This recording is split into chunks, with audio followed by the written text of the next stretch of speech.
Hello and welcome to Irish Football Fan TV. This is the watch along Finland versus Republic of Ireland 5 o'clock kickoff. Here we are, Gary. Your thoughts on the lineup? Darragh O'Shea starts at centre back as I predicted. Get in there. Good to see. Yeah, it was a good show predicting Darragh O'Shea. I probably thought Kevin Long would start. I don't think anyone, or not too many, would have predicted Daryl Horgan and Shawnee Maguire up front. I thought Daryl Horgan actually did very well when he came on Sunday, so maybe I shouldn't be as surprised as I am. But fair play to him, I suppose. And bit surprised with Shawnee Maguire, but well, it's he's getting his chance now. The rest of it, I suppose, is pretty much as expected. I don't think there's too many other surprises. The other senior players that were there, we probably all expected to play, and Jay Malumbi had to keep his place after his performance on Sunday, so that's not really a surprise. Robbie Brady is probably, again, well, that's Daryl Horgan for Robbie Brady is probably the surprise. Yeah, but I think it's something we touched on in the preview before. You can't, you have to have either Howerhin or Brady playing. So he's obviously gone with Howerhin in the McCarthy role. Again, there was something I said. He done well against Wales, I think, in that role. You know, a lot of unseen work gets done in that position. So I'm happy to see him in there. I think he'll do a solid enough job. Then obviously it's good to have Aaron Connolly back. Sean Maguire up front is a bit of a surprise, but I can see why he's done it. Like, he's had him in the squad now for a while, and he's not really given him much of a run. Came on the other day against Wales and didn't really do anything at all in the game. So I felt as though he was kind of ineffective, but he wasn't helped by the McLean sending off. So I think if he could be the one to end the drought tonight. Hopefully he could be the one. He's done it. Like, he came in off good form for Preston, so hopefully he can get a goal tonight. I just want someone to get a goal. I'd love us to get an early goal, and as I said, just kind of see what we can do from it. But like the good thing is having Connolly. We've got Darragh O'Shea in there with experience around him. And he's warming up there with a big smile on his face. He looks like he's loving life. It's great to see. Oh yeah, look, Darragh's playing really well with West Brom. He's taken to the Premier League like a duck to water. He had a fantastic season last season. So yeah, it's good to see him get his chance. I'm probably just a little bit disappointed for Kevin Long that he got his chance on Sunday and had to go off injured after 25 minutes. And you have the feeling if Darragh O'Shea does well this evening, that he may well become the kind of the first choice backup for either Shane Duffy or John Egan, presuming that's going to be our regular centre back, which I don't think is too big a surprise. Our regular centre back pairing going forward. I don't know, Gary, because you still have Kieran Clark in the reckoning as well. So it'll be interesting to see whether, if he's back fit and playing, will he be in the toss of Stephen Kenny as well? Because he's not exactly getting over the hill just yet. Oh yeah, no, I think Kieran Clark will be in Stephen's thoughts as well. I mean, and Jimmy Dunn could even come into the reckoning as well. But Darragh's doing really well, and I think if he kicks on now at West Brom, he could well become the first choice backup. Yeah, I think Kieran has to get his pace back in Newcastle. Yeah, sorry, there was a little bit of a delay there. I think with Darragh, the key thing about him is he can play all across the back four. So he's more of a kind of asset to Stephen, more so than the other players who could just play in the one position of centre back. Like, Darragh could play right back, he could play left back if needed too. So there is that option as well. I think that's probably why he's gone for him, because obviously we had issues the last day. But look, I'm happy with the team. You know, it wasn't far off what I had picked. I knew kind of picking the front three was going to be hard. And look, I think Daryl Horgan done well coming off the bench the other day, and I think he justified his place.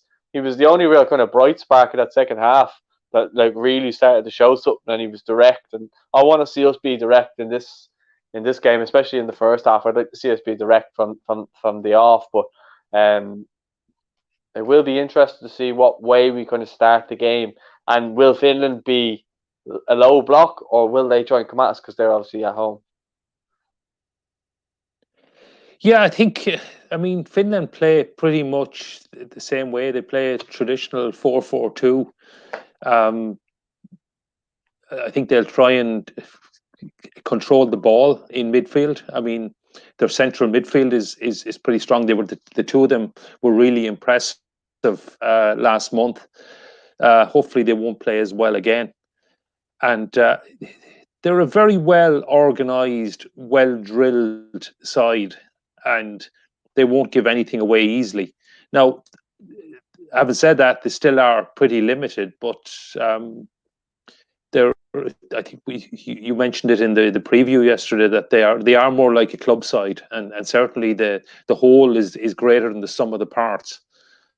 I mean, they don't have kind of any superstar players. I mean, Timo Pukki is probably the best known of them, but I mean, he didn't get the move that many people were expecting, even after Norwich's relegation. So, yeah, we'll see what we're up against. I think if we play really, really well, we should beat them. But we won't have it easy. And they have been very good at home, particularly in qualifying for the Euros. I mean, they qualified comfortably.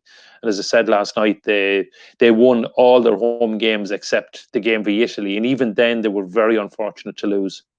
So it certainly won't be easy.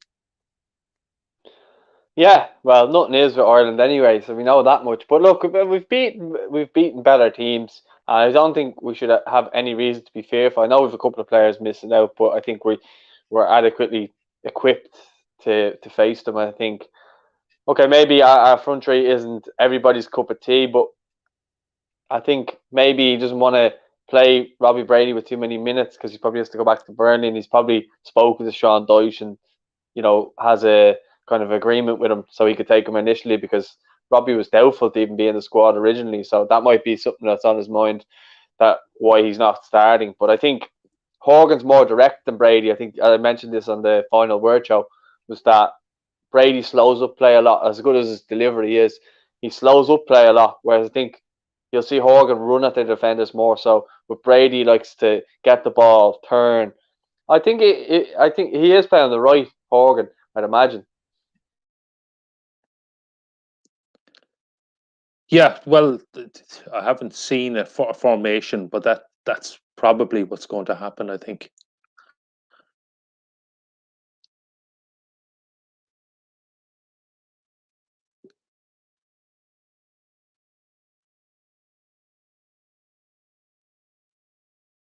Yeah, it will be interesting. It'll also be, I'm not sure if I've lost you, Paul, or if you've lost me, but it'll be interesting to see how Shawnee Maguire does as well. He's probably more of a traditional centre forward. A good finisher, scores quite a few goals, but maybe not the kind of player that Stephen Kenny likes to deploy. I would have expected Adamida to start. Okay, looks like we've lost Paul there, folks, but I'll keep going for the moment. So I was just saying about Shawnee Maguire. So it will be interesting to see how he fits in with that front three, because it's much more. Well, I wonder, will we see Adamida, and it will be interesting actually to see who Stephen goes to.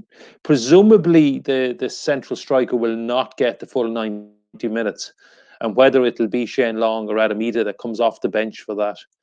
And it would be interesting to see the substitutions in any stage. Will Josh Cullen get more time today? Possibly in place of Conor Hourihane, and we'll see how he does. So we're just 10 minutes from kickoff. So why don't you let us know your thoughts in the comments, and we'll see if anyone. Thanks, Sean. He says the Gary Spain show is better anyway. Okay. So, David Salter, is there a permanent spot in the squad for Jason Knight, and what's his best position in the team? Yeah, I wouldn't be surprised if there's a permanent spot for Jason Knight. I mean, to me, he's an all-action midfield player, so he would probably be in contention with the likes of Jeff Hendrick or Jay Malumbi for a spot in the side. I don't think he'll play the holding role, and so the James McCarthy role or the Conor Houraghan role. So I think Jason Knight will very quickly establish himself as a regular squad member. So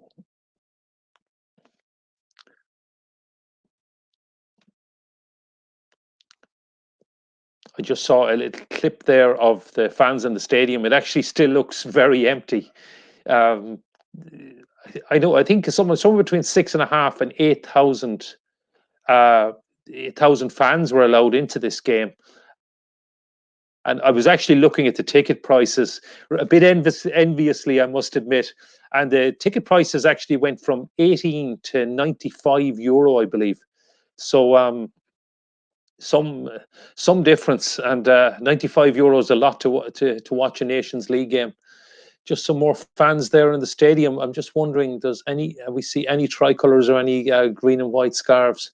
I actually do know, I don't know the people involved, but an Irish fan I know has a cousin married to a Finnish woman, and he is there supporting Ireland, and with his two sons, who I believe are Finnish-born sons, who I believe are also supporting us.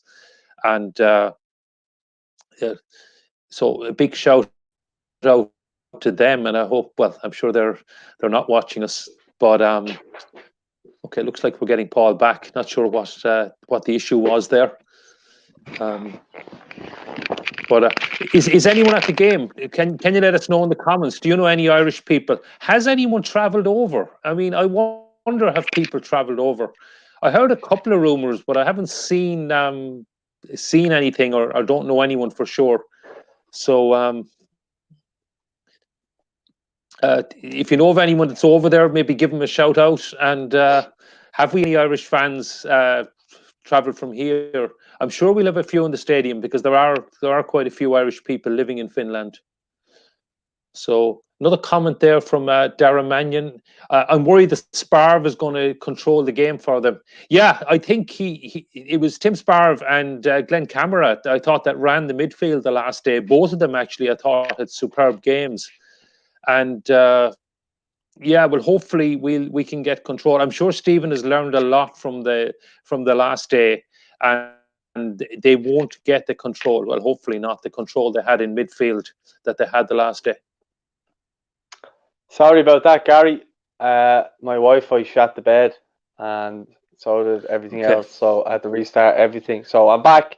I'm sorry that happened, but yeah, we're back now anyway. So I'll have to fix up with you when the game's about to start. At the moment, it's just showing fans there at the moment. You were just talking about fans being going over and stuff like that. I've just been much talking in the comments. Well. Yeah, so there's been a few comments that fans concerned at Sparv that he may control the game, and people see him as their Glenn Whelan. I was just mentioning as well, Paul, to see if there's any Irish fans, anyone travelled from here over there. It'll be interesting. So I just see the referee and line coming out now. Yeah, same here. But I think as well, you're thinking of that. That was a month ago when players in our midfield hadn't had game time. They have a game time now. I don't see Malumbi or something like that letting them rest on thing. Like, the thing I was impressed about Malumbi, and I know Brian Kerr was talking about it last night, or else it was either after the game, is the fact that when Malumbi gets the ball, he's busy. He gets the ball, or he can drag it into space and stuff like that. So be interested to see if he can kind of keep up with Malumbi's energy around the midfield. And he's totally different to what we have. I can see an Irish fan there on the telly now. Yeah, that's your mate, is it? Well, I don't actually know anyone. It's someone I know, his cousin. So it could be. I saw another tricolour. I just glimpsed a tricolour in the crowd as well. So as far as I know, I don't actually know anyone that's gone there. But I wouldn't be surprised. Now, you actually can't go there legally without breaking making Finnish quarantine rules. But so I wouldn't be comfortable doing that, but maybe some people might have done it. But we'll see who's maybe the TV cameras can pick out a few more Irish fans. Seems to be quite a decent crowd in there, actually. They're just showing the lads doing the national anthems at the moment. Yeah. Damien Duff and Darrell Horgan are like twins, aren't they? It's so funny. They do look alike, yeah. I know Duff did a podcast recently and he was saying that all the Celtic lads used to give him sticks saying he looked like Horgan because obviously Horgan was at Hibs, so they'd have been playing up against him and stuff like that. And Duff was saying that they give him a bit of banter about that to Celtic lads. I'm sure the Irish lads do too. So that's the new Olympics. Yeah, the new Olympic Stadium in Helsinki as well. It's just been revamped. I think it only opened there in the last few months. So that'll be their national stadium going forward. Hopefully we'll get a chance to visit it soon. I'd love to have been there tonight, but not to be, unfortunately.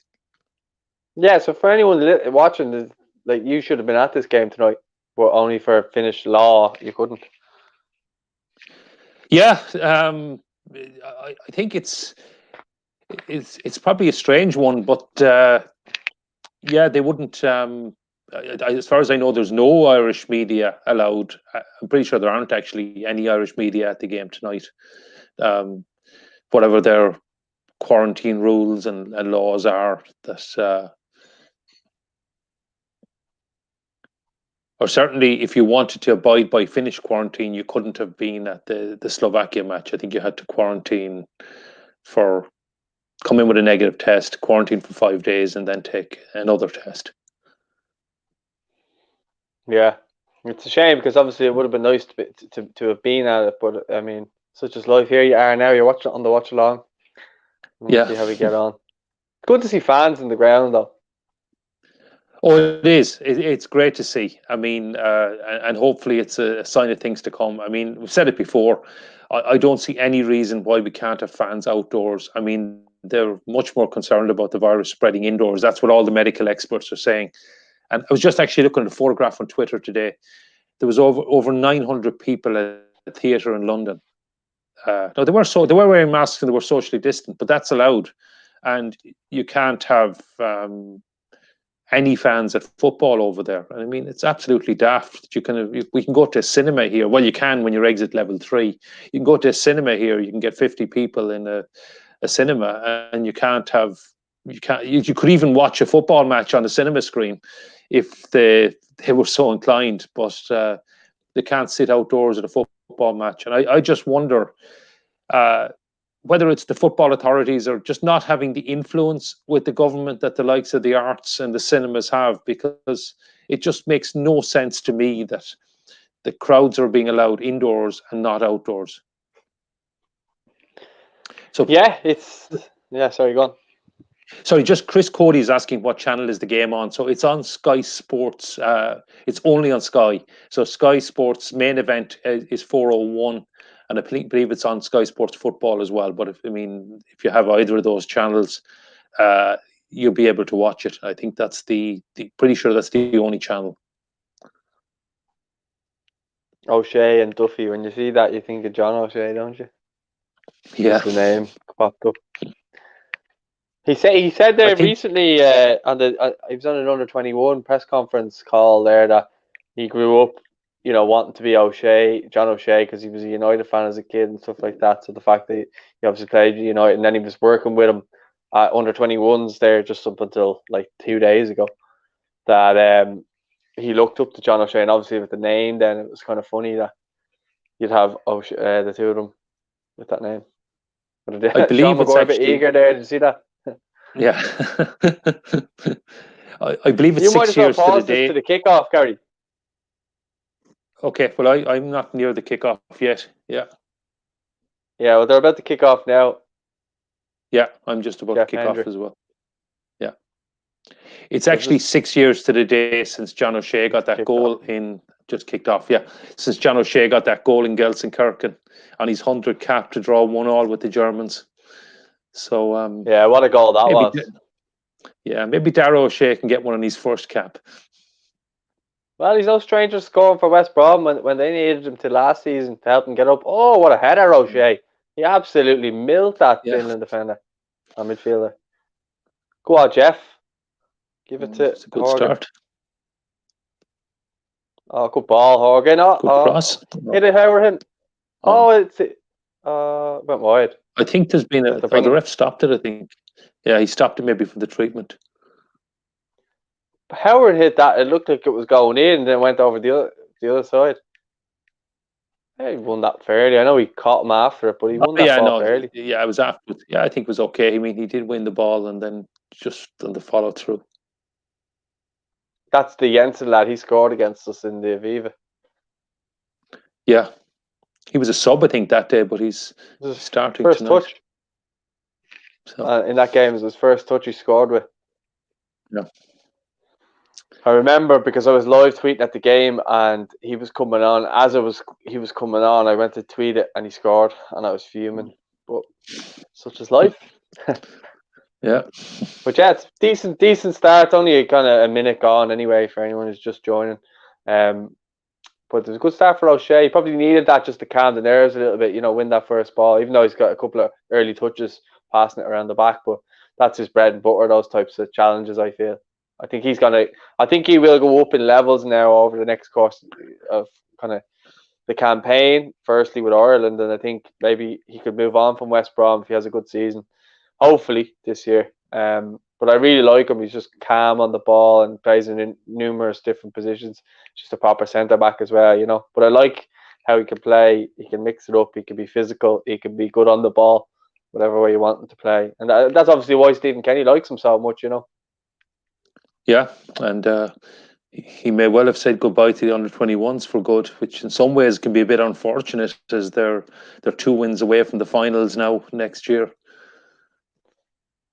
Yeah, I think that's a bit of a shame as well, but they do have strength and depth there as well. They do have Conor Masterson, they do have Nathan Collins, and there's a couple of other players in there as well. Warren O'Hara, but he wasn't in the team yesterday. I don't know why he was in the squad originally, but I didn't see him there yesterday.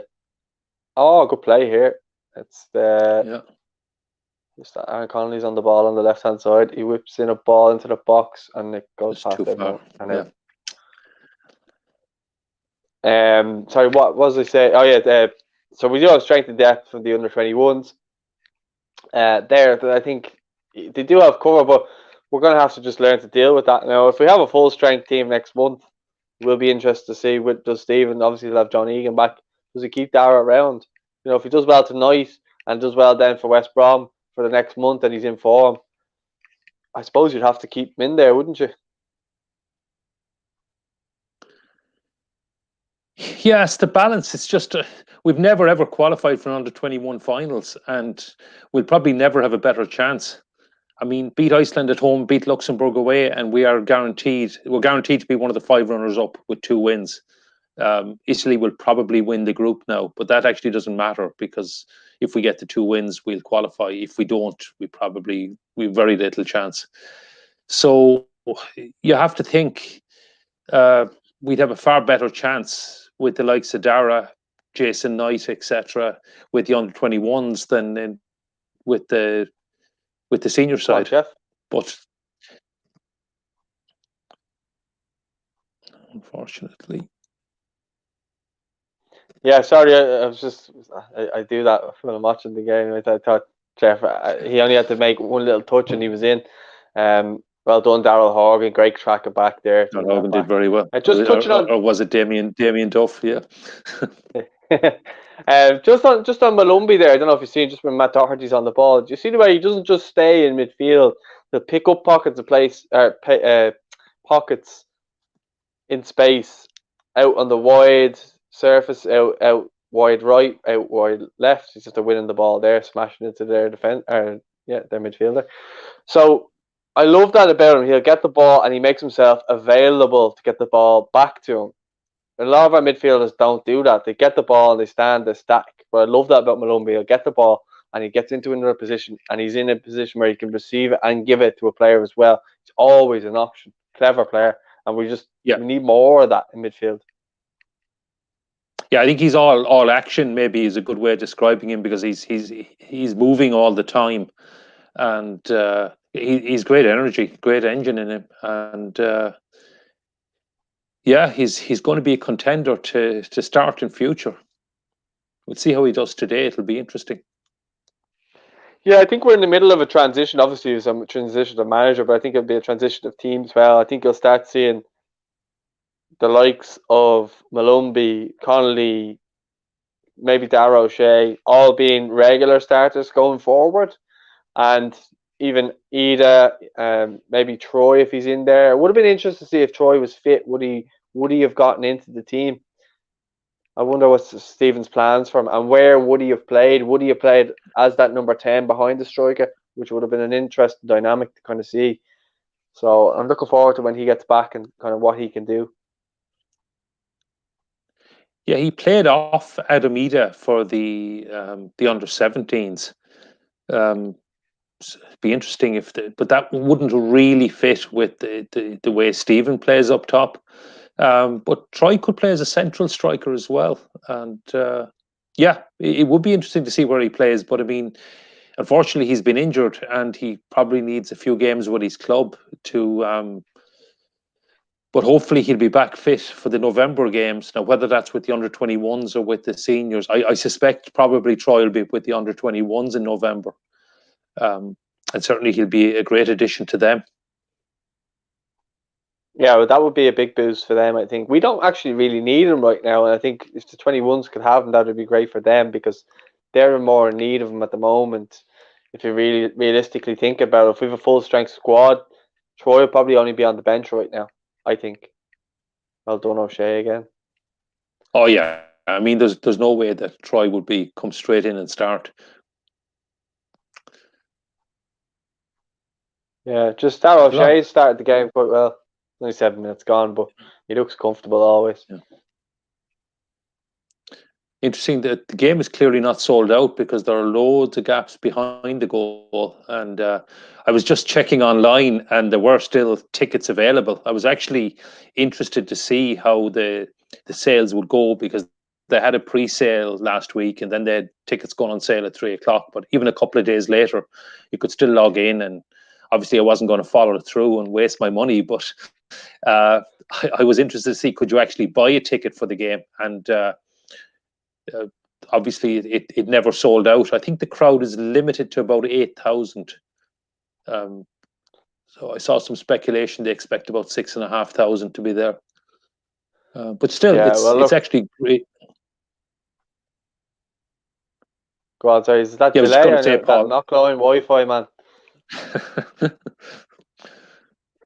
I was just going to say it's great to actually see crowds at a game. It's a pity we can't be there, but it is great to see fans in the stands.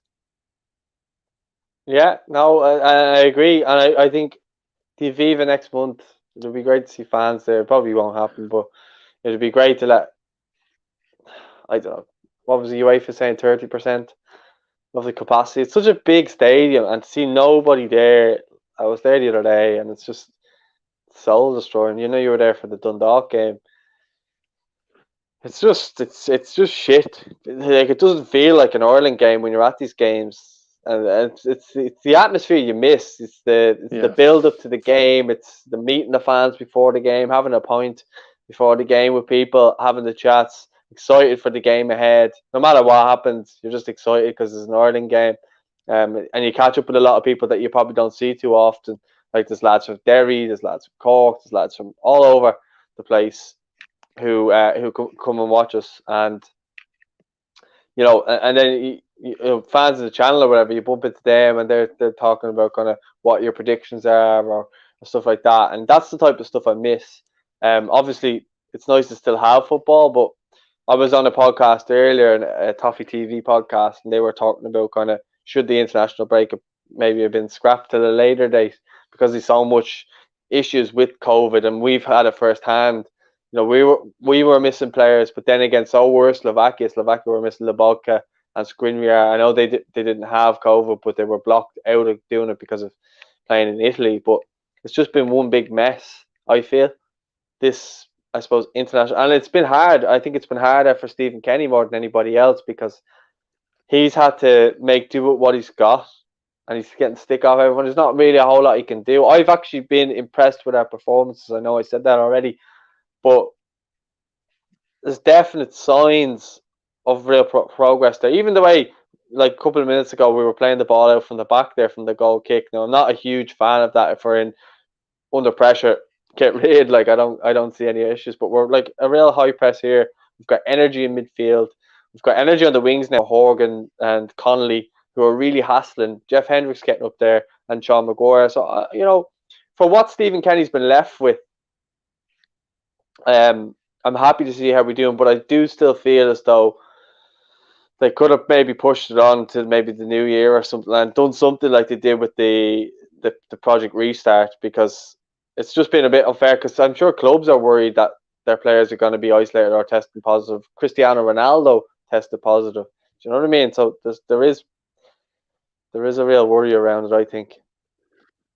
Yeah, I mean, I prefer international football. I must admit, but I can see it from the club point of view, because you have players. If you take Everton, in your case, you're talking about Toffee TV. You could have 16, 17 players going to 15, 16 different countries, interacting with other squad members from all around Europe and possibly even the world. I mean, Slovakia had Hamsik coming from China, and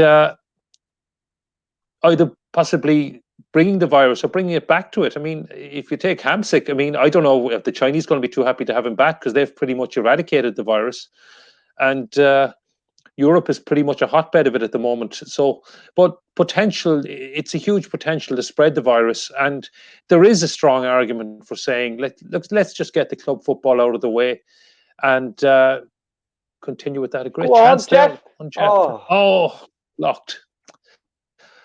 Jeff Hendrick there just inside the box, and yeah, was blocked by the Finnish defender. A good block, in fairness. But it's encouraging signs there that we did open Finland up. Yeah, well, actually, it all came from the quick. It came from a quick free kick from Howard, who actually just played it up the line to Maguire. He cut in there, and he ran it to the Finnish fullback. He cut in, he gave the ball to Horgan, who kind of miscontrolled it, but then recovered well, gave it back out to Hendrick at the edge of the box, took a strike, looked like it was going in, and the defender blocked it. Just in case anyone who isn't watching wanted to kind of know how the chance came about. You were saying, Gary, sorry? But there is a strong argument for scrapping, I think, the November international break and sticking to club football.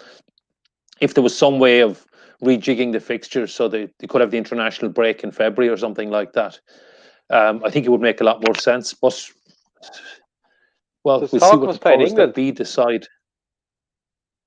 Oh, I didn't see that one. In a friendly in November, is it? Wembley, yeah.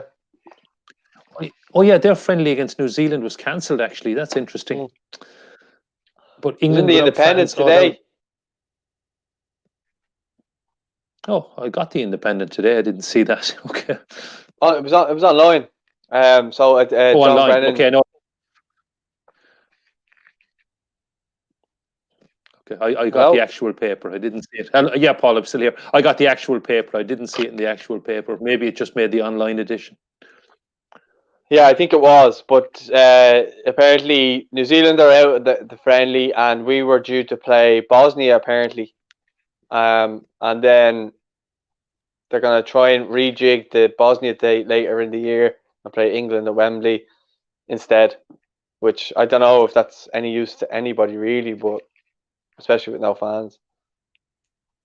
Yeah, the Bosnia thing was, I think the FAI were always not too keen on this. There was talk last February of the losers, the semi-final losers meeting, which is a totally pointless game. No, they were talking about this, obviously played last March. All the four playoffs, that the 8 semi-finalists would play each other. So let's say because Bosnia lost to Northern Ireland, and they would have been at home to us as we lost to Slovakia in a totally pointless friendly. Yeah, I mean, England at Wembley would be far more attractive than Bosnia and Sarajevo, although I think that one would really hurt the fans because we'd have a lot of fans who'd want to go. Yeah, exactly. Well, I just think at this point of the season, it's just a bit of a pointless thing. Hendrick done well there. I think someone said in the comments there, they're asking how we're playing. I think, like I asked, for us to be, we started direct enough. We've probably been the better team so far. We've had the better of the chances. Mind you, the chances have been few and far between, but they're on the break here now at the moment, Finland, and it's on the edge of their box. They take a strike. Oh, that's probably the best It was chance straight of the at game. Randall. Darren Randolph Yeah. save. That's Glenn Camera there with the effort. He's been fairly quiet so far, but he got into good position there, and well, he probably hit it straight at the keeper. But he had a bit too much space. I'd be a bit concerned there was no one closing him down. I'd say Randolph would probably prefer for him to have a shot from there rather than get someone get in the way and deflect it, because I know a lot of keepers can be weird like that. Sometimes they'd actually let the fella strike it from distance because he probably fancies himself from that far out and in saving it. Whether now if it was someone else like Kevin De Bruyne, I wouldn't be so sure, but I think we're fairly safe with Kamara, whatever you want to call it, taking that. So. But yeah, before that, sure it's been all us, I think. Yeah, no, we have started brightly. I mean, what is it? Nearly 16 and a half minutes gone, and we have been the better side. We've been more direct than we have been, as you say, we were on Sunday. But corner there now for us, and yeah, and it's been an encouraging start. Yeah, just need a goal, man. Yeah, we just need a goal. I think, as I said, I mentioned this before. If we get a goal and a win, you know, it totally changes everybody's view on it. You know, not that it glosses over it, but I mean, it's been very, you know, grimly looked over. The fact that we haven't scored it hasn't taken away from the fact that we were actually played well. Oh, it's over, everybody. No. Free out. Yeah. But yeah, I think if we can get a goal and a win, it totally changes everybody's kind of view on things. If we can go into next month's games, if they go ahead, the way things are going at the moment with COVID, you just don't know. But if they do go ahead, and we're kind of coming into that optimistic because we've played well. Wales haven't conceded. We played against Bulgaria, mind you. Again, that game we didn't play great, but it was kind of more of a pre-season feel. But if we can beat them, get a decent performance against Wales, because you don't know what way they'll line up in Cardiff, and then obviously Bulgaria we play as well. So if we can get a result here, I would fancy my chances in getting 2 more results next month. Yeah, I mean, another interesting thing is we're currently sitting at the bottom of the second seed pile for the World Cup draw. So if we can get a win this evening, we would maintain that into the November games. And if the November games were to be postponed, we would be guaranteed second seeding for the World Cup. Downside of the November games is Slovakia and Northern Ireland would have 3 competitive games and have a much better chance of actually picking up seeding points. Now, if you're talking about getting seeded for the World Cup, England would probably be one of the worst teams to play because, well, they would be favourites. I know they haven't actually beaten us since 1985, but they would be favourites to beat us, particularly if we play them at Wembley in November. And it may damage our seeding prospects. But I don't know if Stephen Kenny or the FAI are too concerned about that. This just shown the Sean Maguire run. Yeah, Darrell Horgan. Yeah, he set up Jeff Hendrick very nicely, actually. Yeah. I think the Hendrick's shot there, they just showed it behind the goal. It's going straight for the keeper. Yeah. Oh, Jeff Hendrick started well. I think he's been prominent. He's been involved quite a bit now. Good ball by O'Shea there. Oh, decent effort. Yeah, I think he has started well. Here's Horgan now on the run. Go on. Yeah. Jeff's on the ball now. He gives a ball and it's overhit completely. Too far. Yeah. Connolly fells and it's free out. He's not too happy. He always looks like he's going mad, doesn't he, Aaron? I said that before, that he just looks like a horrible player. I'd hate to play against him because he's always in your face and he's just always there. Like he never gives the defender a minute, and he's just kind of he just looks real rashy. Like he's a sound enough lad, but he just like on the pitch, I just say it's horrible to play against. But it's an advantage in our case because you like those type of players, but you hate them if they play against you, but you like them if they play for you. Yeah, the guys you want in your own team, yeah. But he does come across as an angry young man when you're looking at him on the pitch. But he plays with a controlled aggression as well, which it's great to see. You know, hasn't been involved too much yet, but hopefully he'll make an impact soon. I'd love for him to score. I'd love for him, him or Malumbi or just one of the young lads. I'd love to see score, just because you know how much it would mean to them. You know. Although in saying that, I'd love to see someone like Maguire because you can see how much it meant to him when he scored against New Zealand. You know, that was a friendly that didn't really mean anything, but you know, he's at least scored in the last kind of year, which not a lot of our players have. It'd be interesting to kind of read up on that. How many players have scored in the year? Shane Duffy would obviously be up there. And then who else? Well, I think you can go back to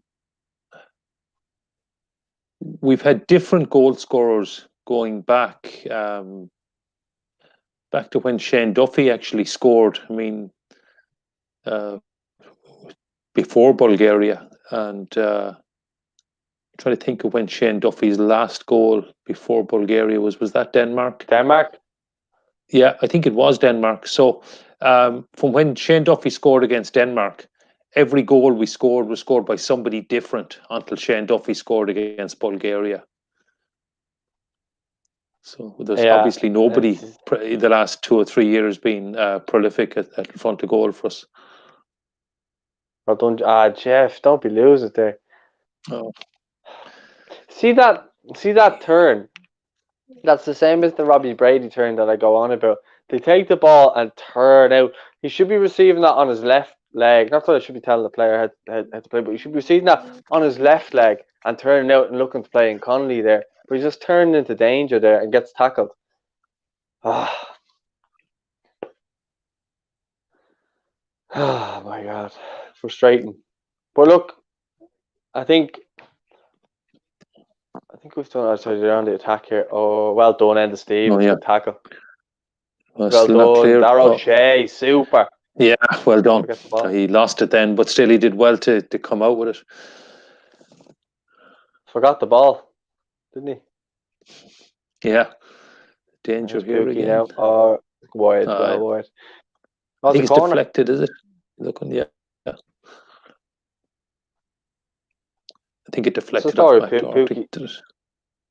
Pookie reminds me of like Pinky and the Brain or something with that head. Do you remember that program? I don't. Any of the young lads watching this probably won't remember, but big massive head them. Big baldy head them. So this is what minute are we in now? 23rd. 0-0. It's their corner now. Well defended. Jeff Hendrick. Yeah. Oh, go on, Maguire. Give it to Connolly. Oh, it's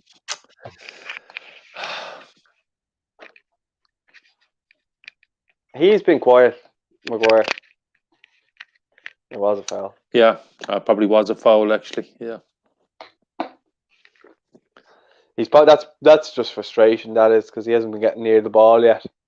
I know he did set up Horgan to give it to Hendrick, but other than that, he's been fairly quiet so far.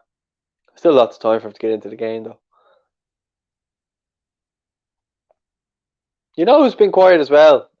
Shane Duffy. Not that he hasn't had a whole lot to do, but this is the quietest I've seen him for a while.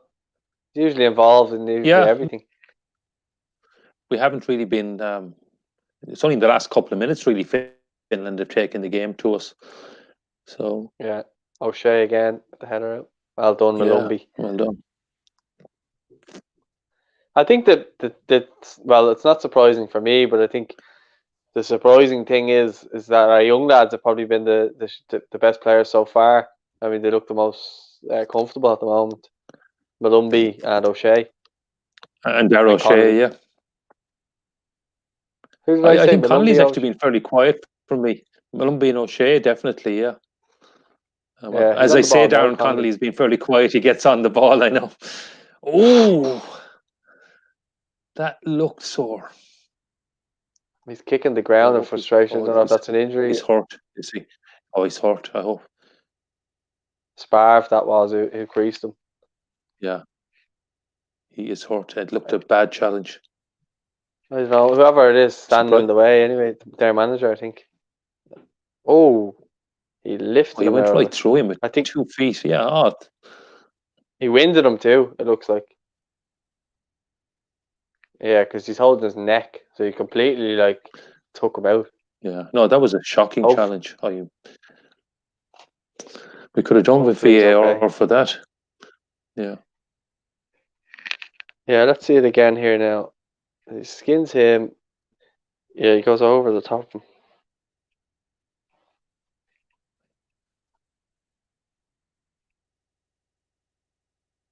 Why do people proceed to text me when they know I'm watching again? Yeah, but people wrecking my head sending me texts. I'm doing the watch along, lads. I can't text just back. He looks like he's going to carry on. He just looks like he's winded. I wonder has he hurt? He's broken a wrist or something, or an arm. Is that what he's in pain for? Or he might have. Yeah, he might need to get a cast on it. Oh, come on. It's our free kick anyway. Howard will probably Howard will take this and probably look for someone like O'Shea or Duffy. Although Horgan's standing over it as well. Yeah, no, it's going to be Conor Horan, all right, yeah. Good ball. Good free kick. Oh, unlucky. Oh, it's offside there. Yeah. It was a good delivery. Someone couldn't get in the end of it. Is there any comments there? Any good comments? So, yeah, see one here from the Football Channel HD. Sparv should have seen red for that. Certainly, I don't think he even saw yellow. He certainly should have seen yellow anyway, and it was one you could argue was a red. Someone just got him there. Maguire. Elbow. There's nothing in that. No, come on. He's only playing up now. He's really going to start making himself unpopular now with the Irish fans. They're probably lucky that there's no fans in the stadium, because a bad challenge in one of our top players and then feigning injury when it just goes up. Yeah, no Irish fans, you mean? Because there obviously is fans. In case no Irish fans. Yeah. Sorry, no Irish fans. Yeah. Well, there probably are a few living in Finland, but there aren't meant to be any travelling fans anyway. I'm also meant for people who like to correct people. I was just doing it so they didn't have a chance to correct you. That's all. I got your back. Okay. Any other comments? Shout out from Christopher Scully there. Started well. Good from the young lads. Yeah. I think that's what Paul was just saying. He was very impressed with Jay Malumbi and Darragh O'Shea. They've been some of our standout players, you know. I think that whatever happened to Connolly there, he looks a bit more fired up. So hopefully he as you mentioned about lovely Gavin, little bit of play there, and he takes a shot. Oh, sorry, the keeper. It's the keeper. Yeah, Gavin. He's surprised with Maguire starting. I was surprised with Maguire starting. I'll admit that. I was probably expecting Adam Ida to start, or possibly Shane Long. I didn't expect Seanie Maguire to start, but I think it's no harm in giving him a chance, and why not? That's ref. Well done, Malumbi. Here we go on the right. Horgan with the ball straight to the keeper. Yeah, I was a bit surprised, but look, I think he has to give him a chance as well. And I think if Maguire doesn't take the chance this time around, he's just going to be forever a sub. I think, or forever a kind of a nearly man for Ireland. You know, I know he's been good for Cork and stuff like that, but great Bit of play here. Aaron Conley has it on the edge of the box, takes a strike, and it's well over and wide. It's not target. Yeah. So, but Evan look, as I C, said, he's getting more into the game. Yeah, he has got more into it. Evan C, we need a win badly. Yeah, definitely, Evan, we do. And that follows on to the comment from Sean there. We've never won a Nations League game, which unfortunately is correct. This will be our 8th Nations League game, so hopefully we'll get a win. I think I'm right in that. There was 4 the last time, 2 against Denmark, 2 against Wales, and we're on just playing the 4th game in this campaign. So it's 7 without a win. This is our 8th game. And Luke reckons Malumbi's playing great. Yeah, I agree. I think he had a great game on Sunday, and I think he's playing really well today, and Paul called that out as well. I actually predicted that he would play a much better. Here he is now winning tackles in the corner flag there with Enda Stevens. Okay, won a goal kick. Well done. Was that O'Shea or no? It was O'Shea. Sorry, not Malumbi. He just looked like him on the TV. O'Shea, yeah. Well, he's done well to win a goal kick there out of that. But no, I predicted that Malumbi would have a good game against these because I felt last month he just looked jaded and tired. This month he looks back to his best, you know. And O'Shea has been brilliant, and for future things now he can be trusted, I think, to come in and play well. He's you know, him and Malumbi right now would be our man of the match, whatever.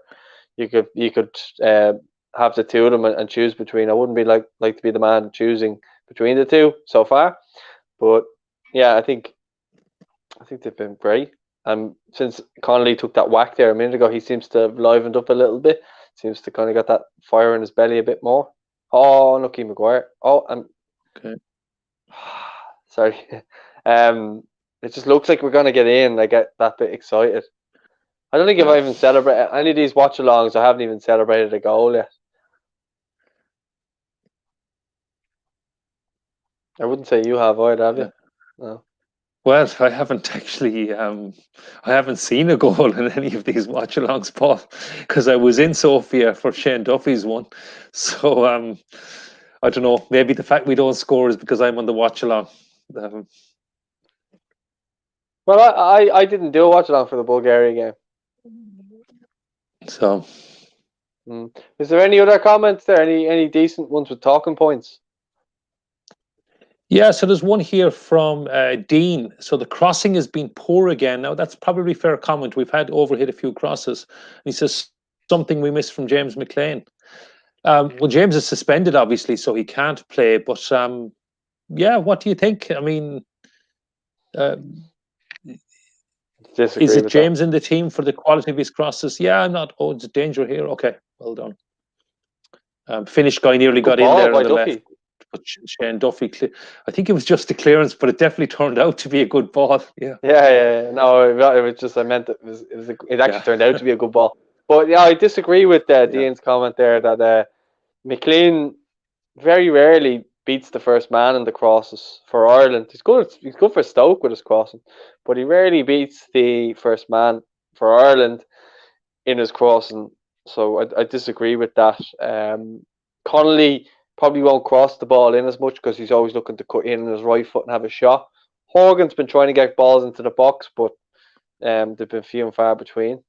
So yeah, that's probably why we're kind of playing with an inverted winger on one side and a natural winger then on the right hand side. So and Maguire then through the middle. We need to get more bodies in the box. I think is more what we need to do. 4 crosses to get in there. Matt Doherty hasn't been in the game at all really either. I think if he got up and he was supplying crosses, then we'd see a bit more quality up there perhaps, or Enda as well, because the two of them are fine deliveries coming forward. Yeah, I mean, unfortunately, Callum O'Dowda isn't available, who certainly on his day can have some fine delivery, and Robbie Brady's got decent delivery, not just from the set pieces but from open play as well. Question there from Kevin. what's Kieran Clark these days? Or where's Kieran Clark these days, Gary? Kieran is injured, as far as I know. He's due back fairly soon, so he may be available for the next. If he gets some game time, may be available for the next international break. But I don't see Kieran breaking into that. Well, certainly not into the team ahead of Shane Duffy or John Egan, and Darragh O'Shea's performance today could be put. Just sorry, watching the free kick coming in there, but unfortunately it's been cleared. I don't see Kieran Clark coming into the team anytime soon. Got a chance here again. A bit of build up into Jeff Hendrick. Oh.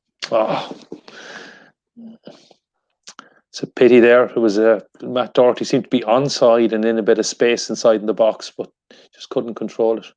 Or maybe the pass was just away from him. I'd see now the replay's coming up.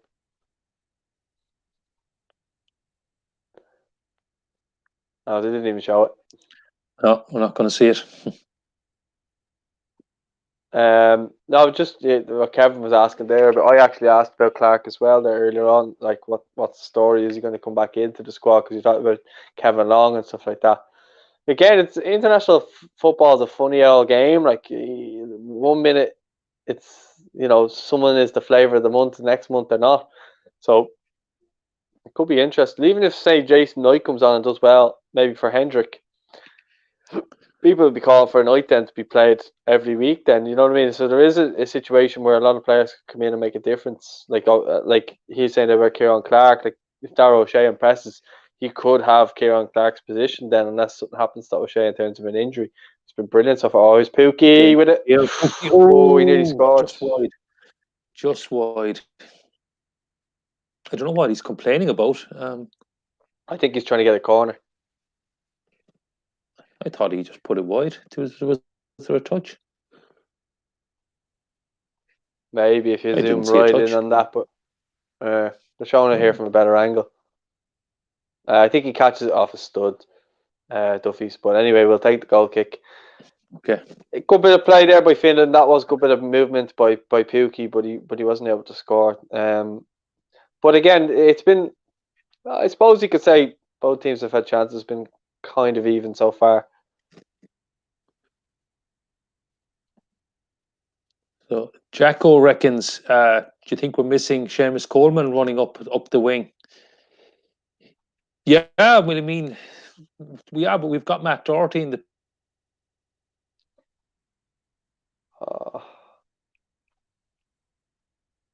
position. So, how much of a difference Seamus would make there? I lost half of what you said there. Seems that you froze. Oh, sorry. So just the comment on, do you think we're missing Seamus Coleman? I think it's probably a toss-up between Seamus and Matt Doherty for the right back or right back position. Oh, so, go on! Chance here. Oh my God! Just couldn't. It's back out to Aaron Connolly. He gave a ball into this. I think it was Sean Maguire there, and just, oh my God, Howard, him, what are you doing? Oh my God. Question here from James. Has Paddy O'Bamford ruled out declaring for us? He would do well in the new system. As far as I know, he hasn't ruled it out. He hasn't declared either, and he's been, I think probably the ball is in his court on that. I think he's been asked before and hasn't been very enthusiastic. So I don't know if Stephen's going to go crawling to him, but he has started the season very well at Leeds. He scored a few goals in the Premier League, and yeah, I think it's pretty obvious we could do with a striker. So could Patrick Bamford become Paddy O'Bamford? I don't know. I think we're... Sorry, I thought you were finished. Go on. Yeah, and I was just going to say, I mean, we had the team that started on Sunday was actually the first time in over 40 years, was it, that all the players were born on this island. And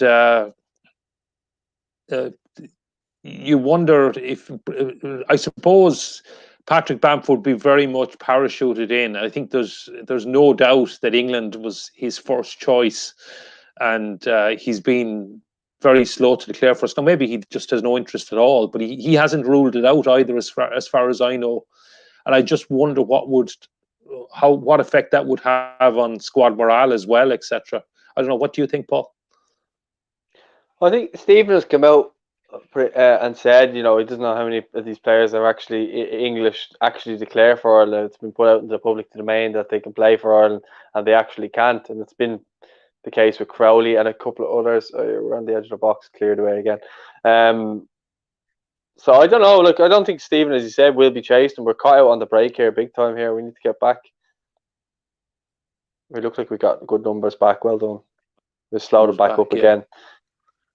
So with Bamford, look, if he comes in, we'll see how that goes. Do I want to go chasing him? Absolutely not. You either want to play for the shirt or you don't. And if you don't want to play for the shirt, good luck to you. Good luck to Grealish. Good luck to that other little rat. I don't care about them. I only care about players who want to play for Ireland. If you don't want to play for Ireland, good luck. Yeah, I'm a bit cynical as well. The likes of James Maddison, who I think is a fantastic player, by the way. But I think it was fairly obvious he was using us to try and get in the England squad there a few months ago. That he probably came from his agent. Story came out, James Maddison is going to declare for Ireland, and suddenly he's in the next England squad, and of course he denies it and says the story is rubbish, but I don't think the journalist made it up. So there is a bit of that, but I suspect Patrick Bamford has quite a few ahead of him in the queue for England. But do we want him? I mean, what do you think? Do we want him if we're clearly his second choice? And but he is a quality striker, and if he was available, I believe he does qualify. I know there's been some discussion on some of those, but Dan Crowley is one that's a possibility, but I believe Patrick Bamford does qualify. And English Stacey. So Stacey reckons we could be playing each other next month now that their friendly against New Zealand has been pulled. Well, why not? Well, how many years ago? 2015 we played in the Aviva, and 2013 at Wembley. Although, as I said already, we talked about this. I really don't be ashamed to go to Wembley of all places without the fans. Another comment here from Graham. He wonders, can we keep a clean sheet? Well, why not?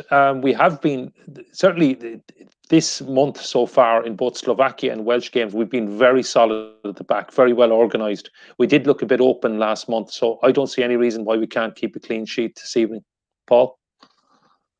Yeah, we look solid enough. There's been a couple of shaky moments where they got in behind, but I mean, if we keep going the way we're going, I don't see why not. I'd be more worried about can we score than can we keep a clean sheet. I don't care if we concede as long as we score. That's what I obviously don't want to lose the game. What I mean is I don't care if we concede as long as we score. Basically, is what I'm saying. Okay, well, I think a clean sheet would be a real positive. And it would be a build. I mean, if we could go through the whole window with 3 clean sheets, I think to be quite an achievement. And even if we didn't score, I mean, we're 43 and a half minutes now. If we were to get, dare I say it, another scoreless draw, it might not be the most entertaining for the fans, but it would be, I suppose, something to build on for the future. And it does give a bit of confidence to the players. Oh, side net. It's wide. Thank God. I was just about thinking Timo Pukki was going to make me eat my words with that, but thankfully he was through on goal, but he just shot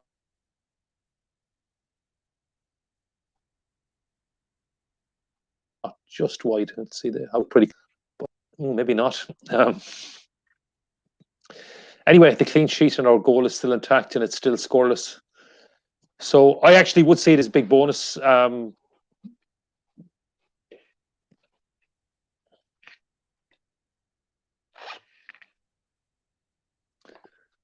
So I don't know if this is even correct, but Tig reckons that Lithuania are drawing 0-0 with Albania in Vilnius. I don't even know if they're playing, actually. What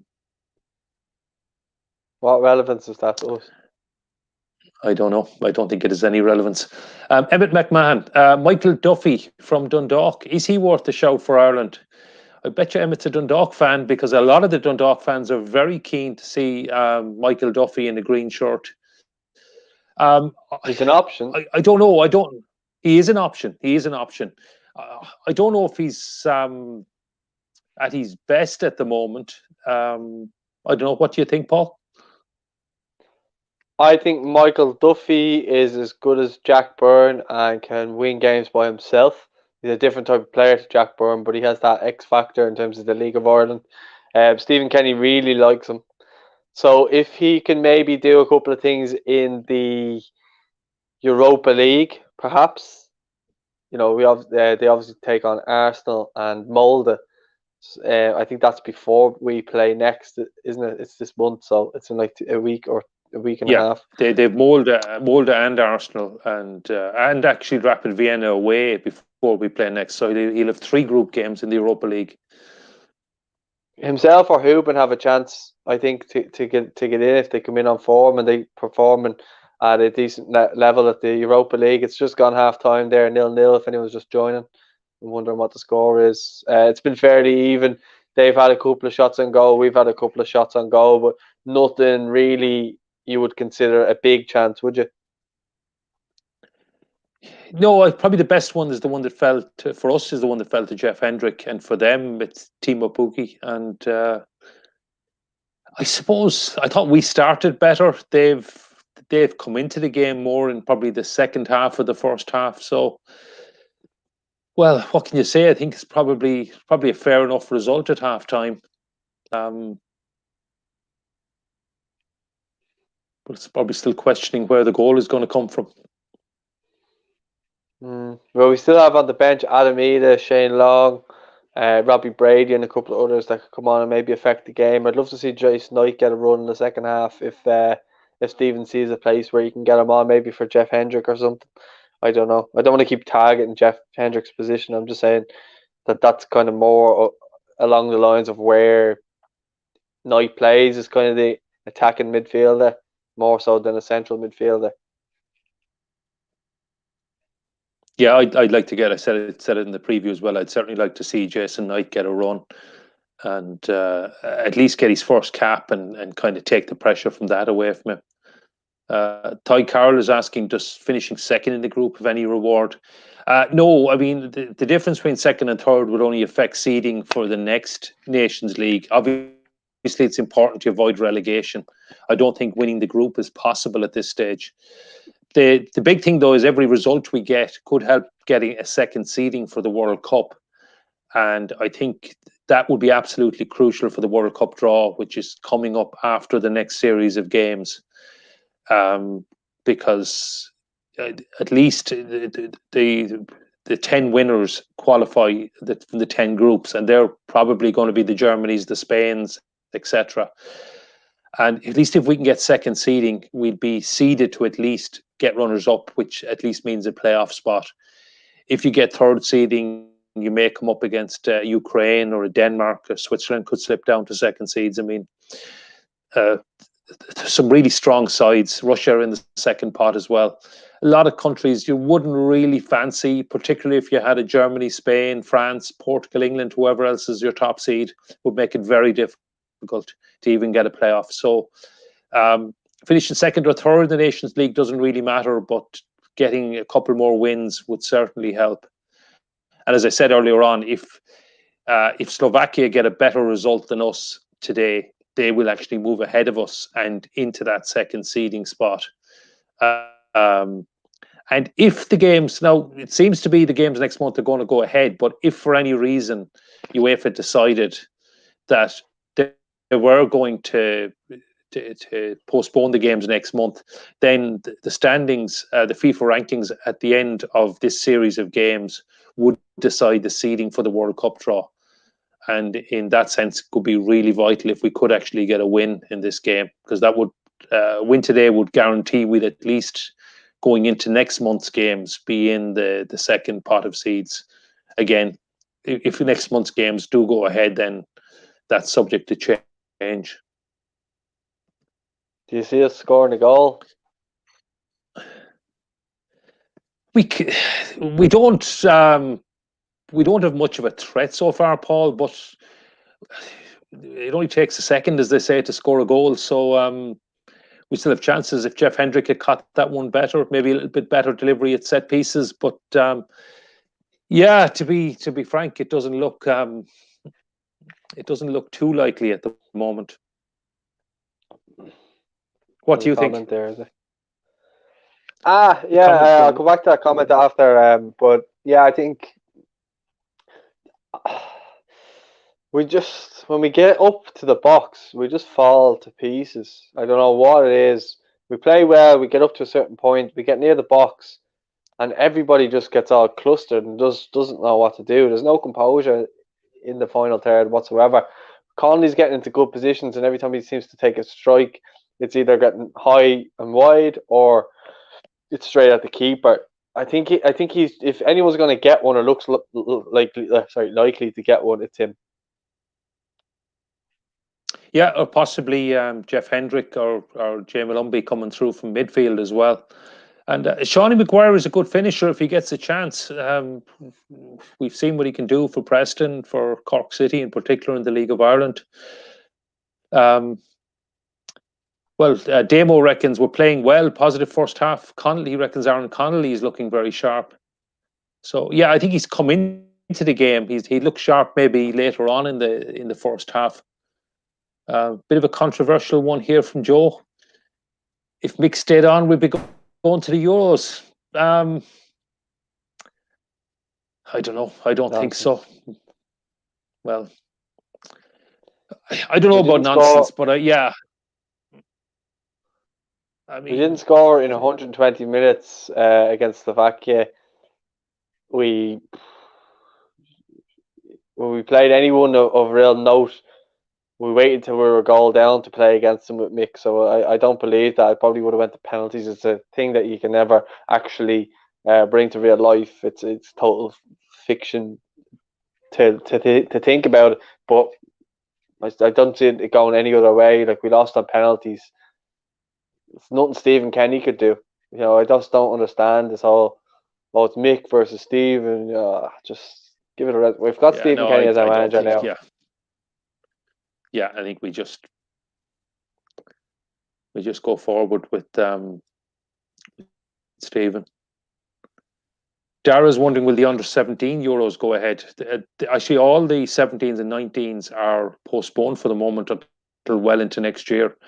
I think we're just going with the under-21s, which hopefully will still continue. But hopefully I don't know when. Hopefully we're in it. 2 wins to qualify. I don't know when our 17s or 19s are going to play a competitive match again. Certainly be a few months away.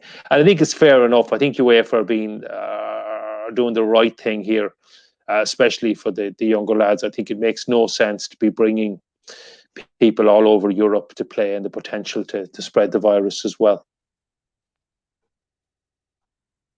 Yeah, I agree. Is there any other comments there for halftime? Yeah, Trevor reckons, I think if we get a goal, it'll kickstart this team. Brady second half free kick and score. So Trevor wants Robbie Brady to come on. Yeah, well, I mean, we all know Robbie's talent from set pieces, and he came very close on Sunday to nabbing a goal. Yeah, it's probably a good shout. If we do get a goal, it can certainly lift everybody. When Stephen was managing under 21s, we scored. Well, I think we haven't actually scored too many goals in qualifying the under 21s. We're pretty much behind the likes of Sweden and Italy, but we actually scored. I think we only scored 12 goals, but we scored 7 of them, I think, against Sweden. So I remember a great 3-1 away win in Sweden, and a 4-1 win at Tala. So yeah, maybe, and that actually win in Tala. I don't know. Were you at that game, Paul? I was away for it anyway. But I think we were a goal down at half time and scored 4 in the second half. So yeah, it could be a good shout. If we get a goal, it could really kickstart. Maybe get a couple more, but probably settle for 1 at the moment. Yeah, I think what you said there, we played Sweden. He brought Conor Ronan on at half time and we battered Sweden. Leo Connor got the score sheet. Troy scored a goal. Um, yeah, it was a really good performance, especially that second half.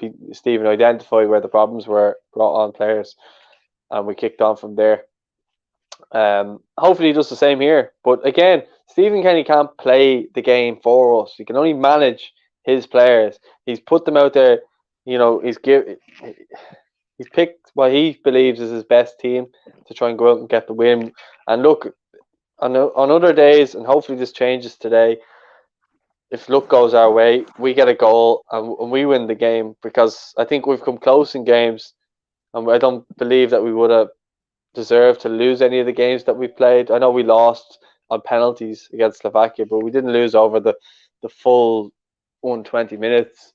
So yeah, I think we do need to be patient. It's hard to be patient. I understand that, but if we can try our best to just remain patient and just stick with the team, because we've seen worse situations where we've been losing games and not scoring. At least we're not losing games. It would be a thing. I'm not celebrating the fact that we're not losing, but it's definitely not as bad as people are making it out to be. It's rare that we were getting hammered 6-7-0 every week. Yeah, I think it's important we're not losing, and I think the fact we've said it a few times already, that we have stabilised at the back. We've kept a couple of clean sheets, another 45 minutes. Actually, since Jensen scored that goal in the Viva in Dublin, we haven't conceded a goal. So that is important, and I think the goals will come. So Joe reckons Jason Knight deserves a look in. No doubt he's bags of talent and ability. Yeah, I definitely agree, Joe. I'd like to see Jason Knight get a run in the second half at some stage. Yeah, I think. Sorry, my ma's shouting out there at the door there. Sorry about that, but yeah, I'd like to see Jason Knight, but I'd like to see what he could do with this team around the other players that he's playing with. What I've liked so far about the under 21 players that have stepped up, they have shown no fear. They look like they're enjoying playing at this level. They look comfortable at this level too, I will say as well. And look, if someone like Wayne Rooney thinks that Jason Knight's an absolutely fantastic player, then in my opinion, he should be in and around the national team, I think. He didn't really feature that much under Stephen for the under 21s, whether that was a system or whatever.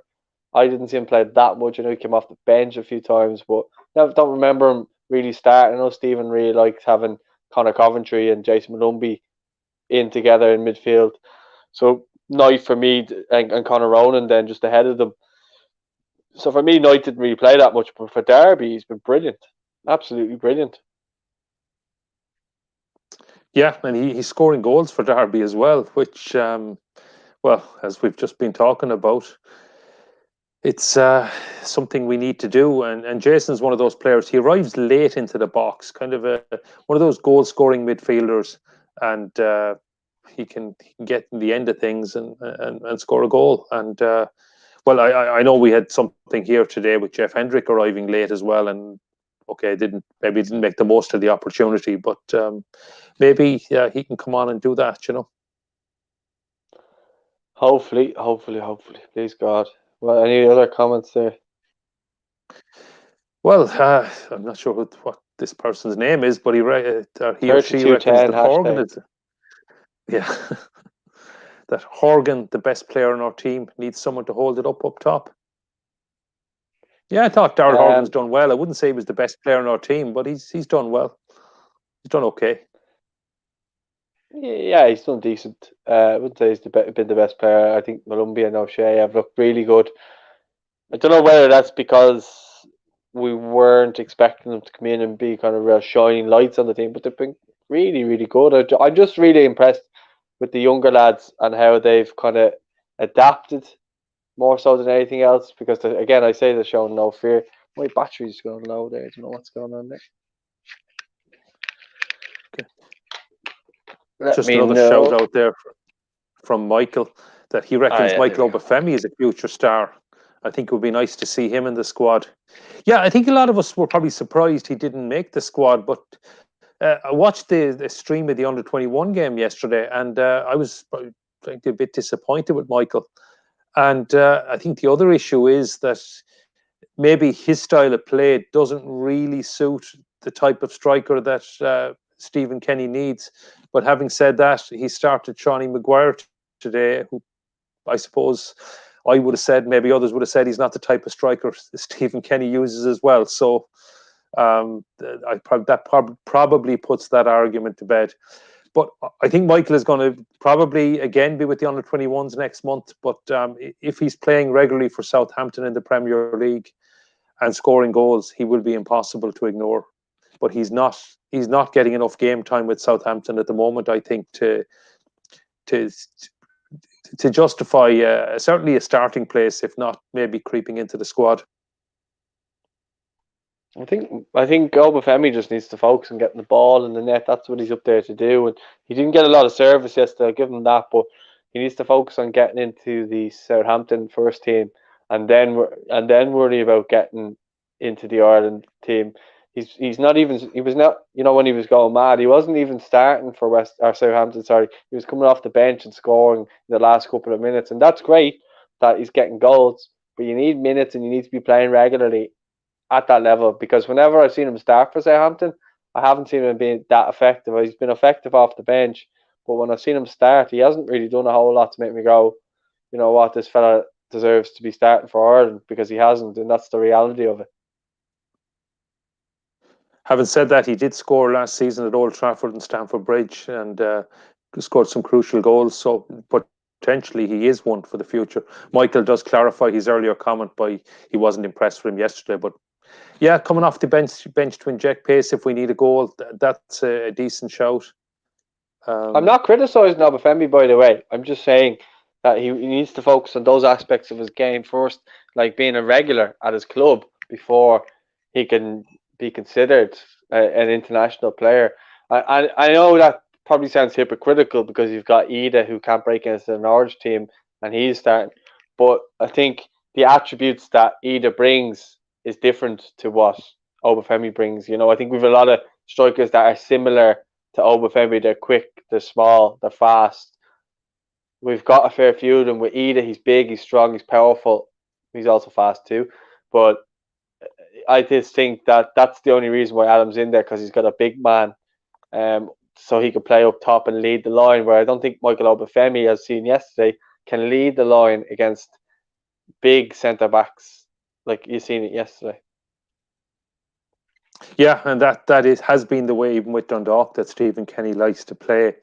So, but and I think Michael Obafemi prefers to play as part of a two up front as well.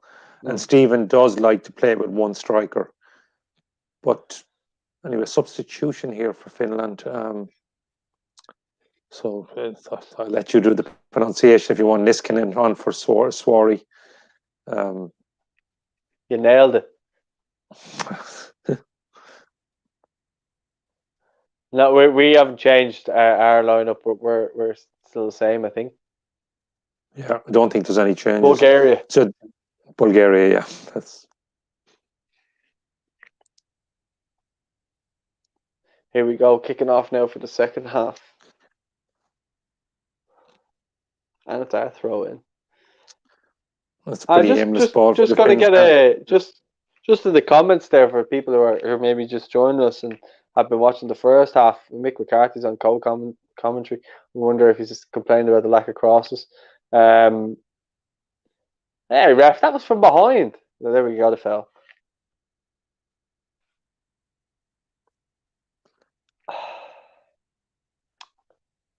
They keep on doing that, don't they? They're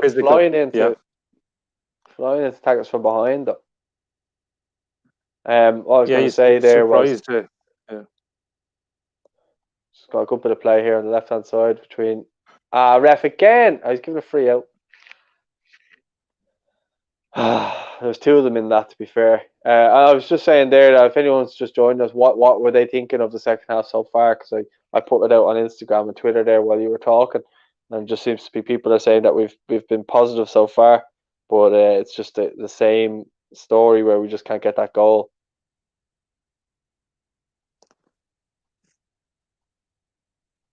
Can you hear me? Yeah, I can hear you. Yeah, Glenn Camera on the ball again now. He's been prominent again in their midfield. Yeah, no, I think it is the goal, Paul. I think that will take a lot of the pressure off. So, as we've been saying earlier on, hopefully that goal will come today. Whatever way it comes, even if it's just an own goal or a fluke or deflection, whatever way it comes, we'll take it. It'd be nice to get the win as well. I think that would If it comes off, be a great way to. if it comes off someone's arse, I wouldn't care as long as we win the game. We're on the break now with Aaron Connolly, and he's against 4 men by himself. Sean Maguire's there with him again, getting tackled from behind, ref. Oh, it's terrible. Ref doesn't even give a free kick. Oh, he slid in there with 2 feet, I thought. He did get the ball, but I thought it was reckless. It was tackled from behind, though. Yeah. Oh my God, they go up the other end. He gives a free kick to them. Howard's making the point. Was a free kick. Give it to. Yeah, I know it was a free kick, but it's the consistency is the thing, Idiot of a ref.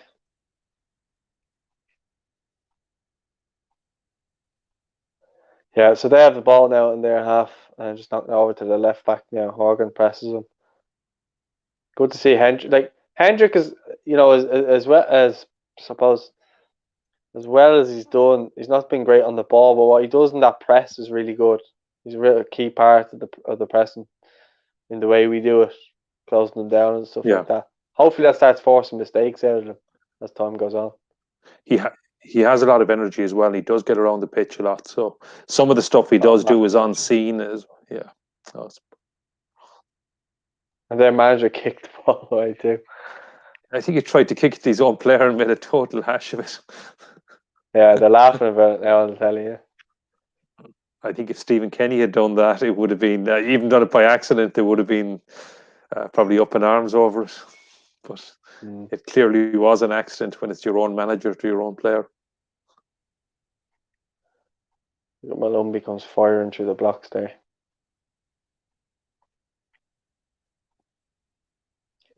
Matt Doherty's been poor. I don't know if he's been poor. He hasn't been that prominent, And then Horgan. Yeah. Come on, lads. Good bit of play here. Maguire's looking to get it out to Horgan, and he gets it out. All unlucky. Oh, just couldn't keep. Mark McCabe is asking, do you think Connolly can become a regular goal scorer? I don't know if he'll become a 20, 25 goal a season striker, but he could certainly chip in the Premier League something like 10 or 15 goals a season, and I think he will score quite a few goals from us. I don't think he's going to be the next Robbie Keane. The person of all that possibly could be, possibly Adam Ida. He's still developing. He certainly has all the attributes. And Troy Parrott is someone I still have high hopes for. And it'll be, well, he needs to get fit first of all, but it'll be interesting to see how he does with Millwall in the Championship this season, because he's someone I think can score a few goals. And if he gets a few goals in the Championship, we'll probably see him in Stephen's squad. Oh, it was a poor ball there from Conor Horan. Yeah, I think with Connolly, he wants to be the next Robbie Keane. I did a podcast with him during the lockdown, and he's desperate to get the first goal. I'm sure once he gets the first goal, we'll then see him start to flourish and score on a more regular basis. Again, he's only having his real breakthrough season this year for Brighton, and he's only starting to get regular minutes in the Premier League now. So I think don't expect it all so soon, but I think it will happen in time. And you got to remember, for Ireland, he plays in a position that it's not, that familiar to him. He just plays there because he's quick and pacey and can run at them. It's not his natural centre forward position. So I think maybe if he was playing in a more central position, he may get more chances as well going forward in the future.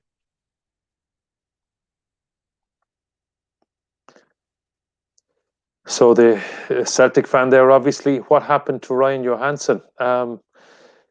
Paul, you probably know more about this than me, but my understanding is he's just not eligible for us because, unfortunately, when he played underage for Luxembourg, he didn't hold an Irish passport, and I think looks like he's gone to Sweden now, and I don't think we're going to get to see him in green. No, I think the decision. I spoke to his mum, Christine, and I think the decision's made now. Like, it's just drawn on. He wanted to play for Ireland. He was denied the opportunity for so long. His agent is Swedish.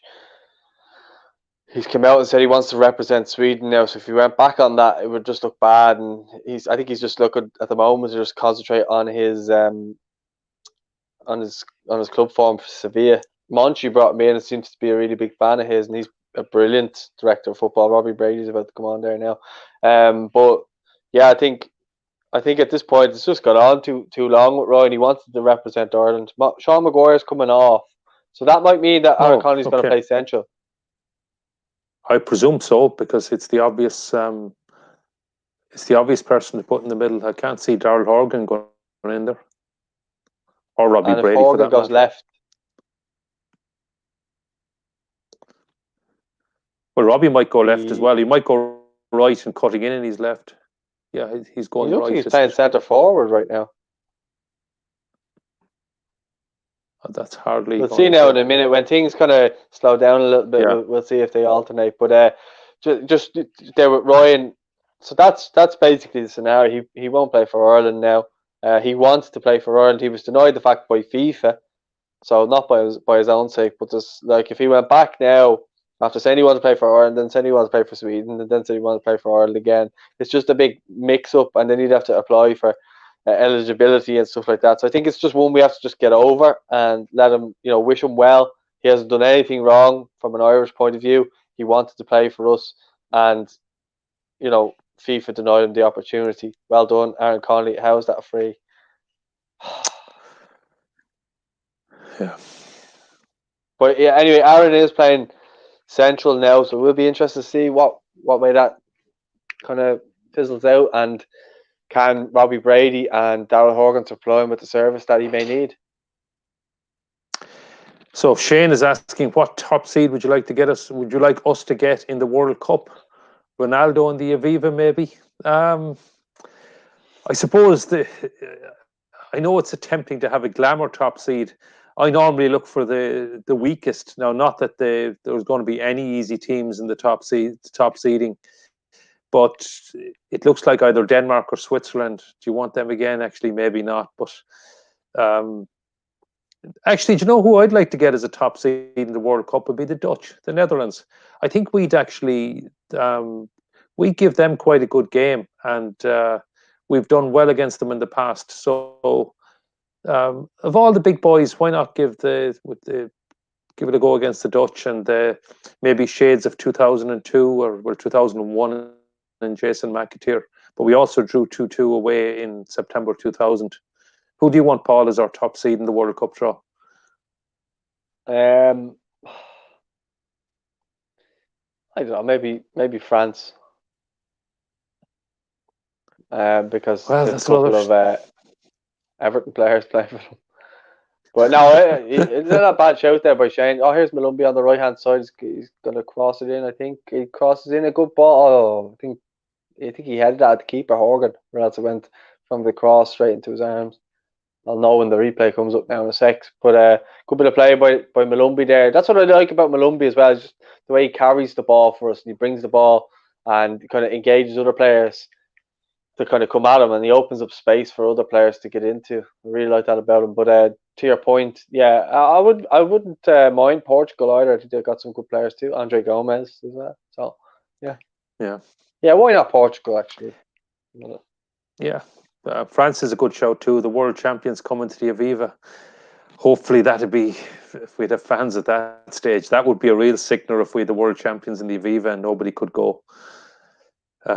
Not to mind the financial hit for the FAI when you think that I could imagine the FAI board and chief executive would be rubbing their hands if we got a France in the World Cup draw, because it would be huge financial incentive for the association. Glenn Camera's on the ball here. No. Good ball. Away. Okay. Defended. What was Horgan doing there to give the ball away in the first place? Yeah. Go on, Aaron. Go on, Aaron. Go on. Oh, go on. Give it. Cut back. Oh, straight at the keeper again. Should have cut that back to Horgan. With a good bit of play there, carried the ball well and fired it straight at the keeper from the kind of right-sided angle. After making that, he made the chance himself. To be fair, but we had 3-on-2 there. I think could have squared it to Horgan, and he probably would have scored, but he didn't. And it's still 0-0. We're in the 56th, going into the 57th minute now. Okay.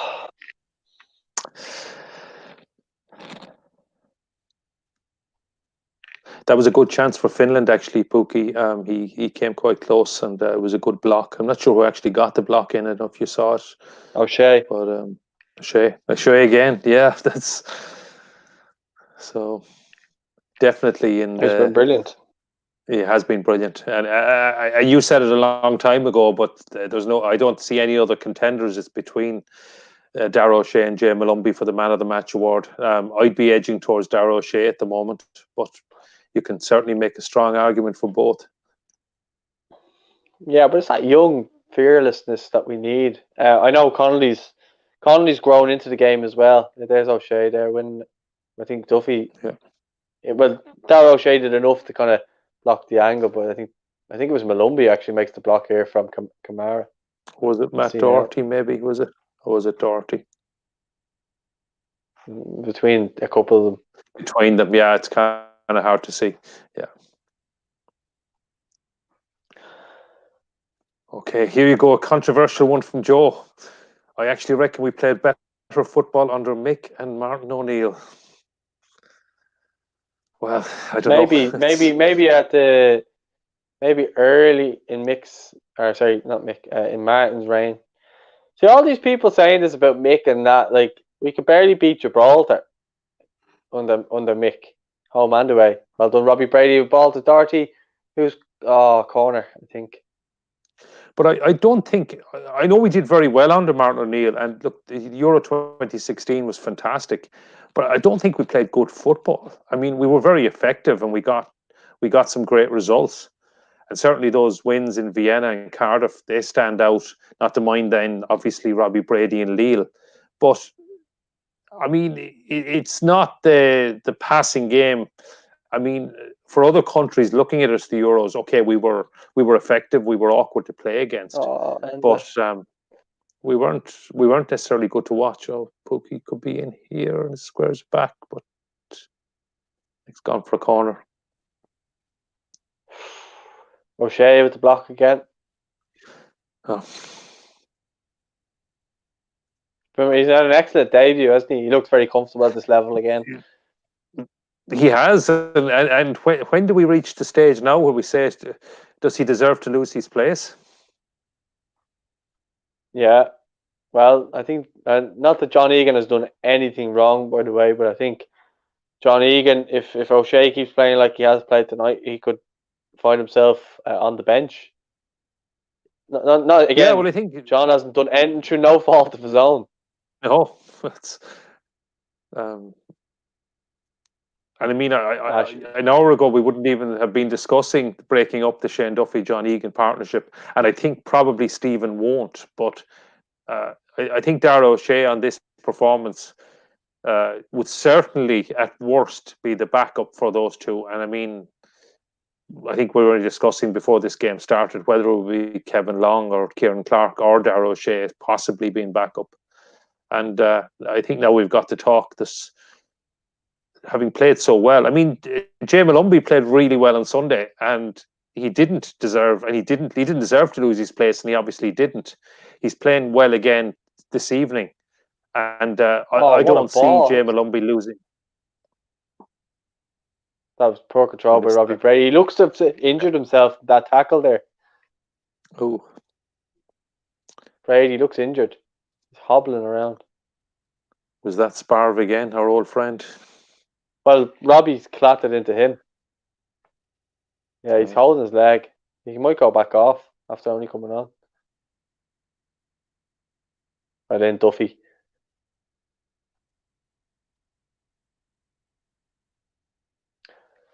Yeah, so they have it now in their half. They're kind of coming into our half now. They're in our half. With Kamara out to the right hand side. If anyone's just joining us, it's the 61st minute, 0-0 still. Hopefully we can nick one in the next half an hour. It would have been interesting if they hadn't have appointed Mick McCarthy. Then Stephen, would Chris Hughton have been targeted to replace Mick? But look, I don't really care. I don't really talk about other managers right now. I'm liking what we're seeing with Stephen Kenny's team. It's just the fact that we can't score goals at the moment. But look, we just have to see what happens with that. If we start scoring goals, I wonder if these people that are saying all these things about new managers and old managers, I wonder what they'd say if we start winning games. Because I think they'd be fairly quiet or fairly silent. There's 2 balls on the pitch there, ref. Yeah. Instead of trying to kick it off, the Finnish guys seem to try to pass it to one of our players. Yeah, I mean, Chris Hughton wasn't an option. Kenny doesn't look happy with it at all. Yeah. Chris Hughton wasn't an option when the decision was made. He was in a job, and I don't think we were going to try and take somebody that was already in a job. I know he subsequently became available, and now he's unavailable again with the Nottingham Forest job. He's potentially, I think Chris is a great manager, and he's potentially someone that may manage us in the future, but not at the moment. Go on, Jeff, do something. Chance here. Oh. Go on, end it. Oh, hits the crossbar, I think. That was close. I did think it did hit the bar, yeah. And Stevens getting up from left back. Great run. Again, Robbie Brady crosses it in and Howard fouls. It's a goal kick. We'll see the replay here. Yeah, I think it did hit the angle of the post and crossbar. Oh, yeah. Top corner, like. Yeah. Keeper would have had no chance with that. He was standing still. Yeah, there was. Oh, yeah. Corner of the just needed to drop in. I mean, if that was a couple of inches lower, that was our goal scoring drought over, and I mean, do you blame the manager because that was 2 inches too high, Hit the woodwork. Good bit of play though, well played. Oh, lovely header, Duffy. And Jeff Hendrick actually done well on that attack there. Seems to be getting a bit more confident now. Horgan needs to get this ball in here. He's done well. Oh, he's giving it to Malumbi on the edge of the box. Oh, gives it to Howrahan, who gives it to Doherty. Oh, well. Oh. That was good play as well. We opened them up there, and Doherty probably had a little bit more time. He didn't need to hit that first time. I think he could have taken a touch there. Yeah, I agree. But yeah, we're starting to kind of get a bit of a momentum on our side now. Yeah, certainly the last few minutes, it's been a good spell. We've had control of the ball, and we've had a couple of chances there. Well done, Duffy. Oh no, if Pookie gets that, he's offside. Well done, Duffy. Well recovered. Get it out of there, Matt, if you can. Well done, boys. Yeah, it's a good piece of play there. It's good. Oh, a little flick from Connolly tries to play over.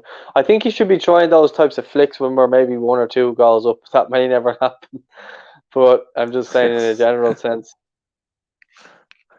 Yeah, it is something you probably don't want to be seeing at 0-0 because putting the ball at risk, good chance you'll give it away. Although in saying that, if you do that, do you take something out of his game then? I'm gonna bend it. Yeah. Oh, they have it on the end. They have out left now. Okay. Oh, it's gone for a goal kick. Well done, Doherty. Doing well there, Matt. Made up for the chance down the other end.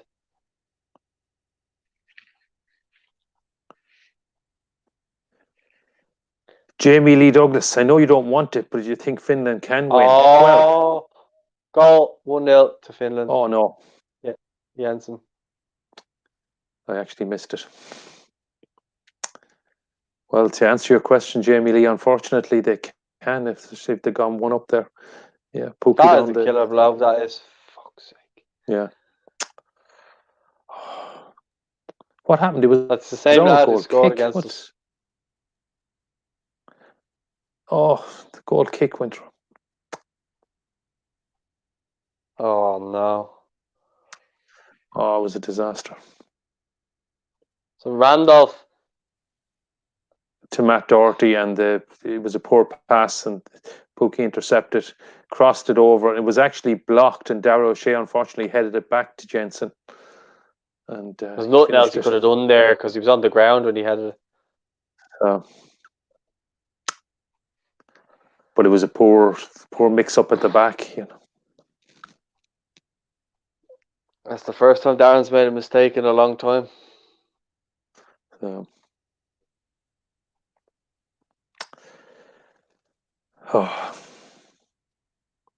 I think Jamie Lee Douglas is actually a Finnish fan, he says. Oh, Duffy, what are you doing? Come on, sorry, lads. Well done, he won it back well there. Get rid of it. No, I think we definitely need to go for it now. Anyway, we're a goal down, so midway through the second half, we have to just go for it. I mean,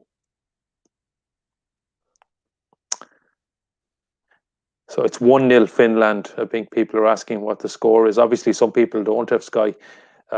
Jensen has scored again for them, the guy that got the goal in Dublin. So, and it was totally against the run of play. We were starting to get a good bit of momentum, and we were starting to create good chances. But the way football is, take your chances when they come. yeah, it was a bit of a gift. You know, we gifted them the ball from the goal kick.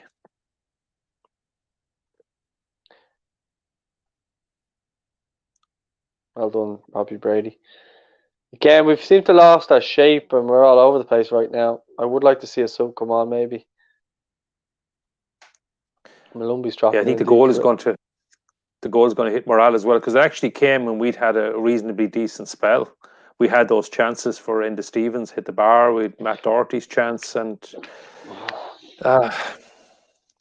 now we look a bit of a mess in the last couple of minutes, giving the ball away. Now since the goal, it's really seems to have not confidence. Confidence.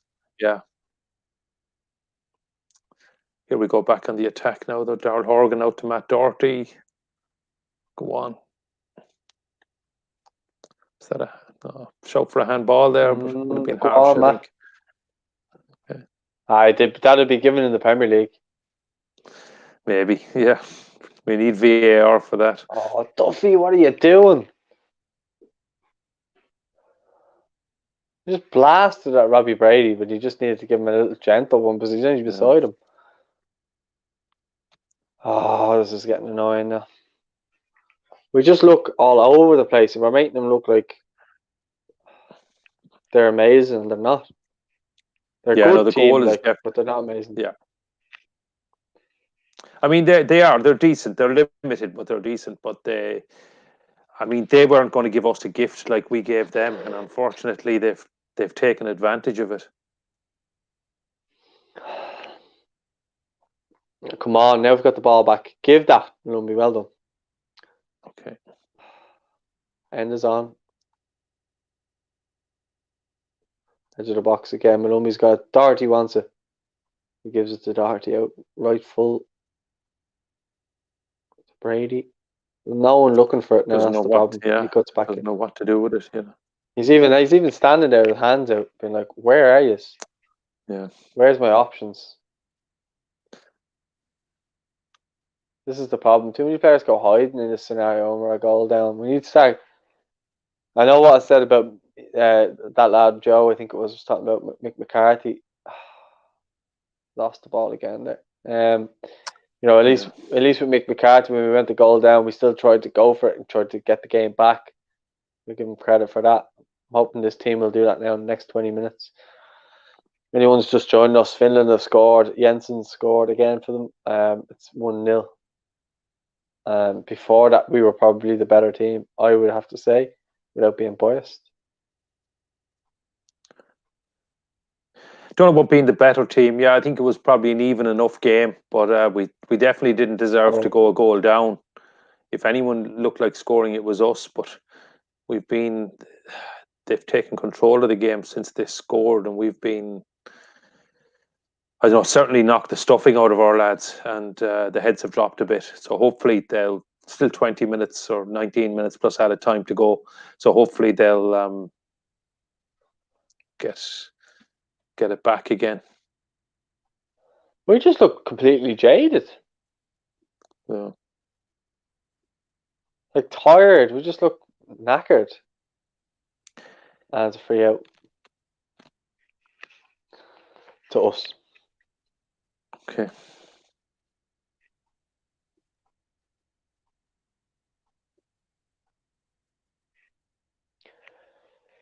Aaron Connolly has it up top on the left hand side, gives it to Daryl Horgan, who loses the ball again.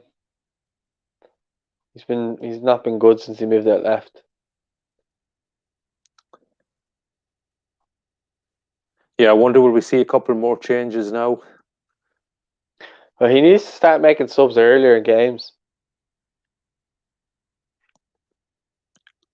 I mean, for a sub to get time now and have an impact. Oh, here we go. They're just knocking it around the edge of our box. So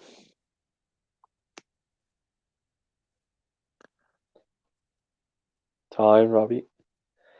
The problem is there's no urgency at all to try and get back into the game. It's just very casual.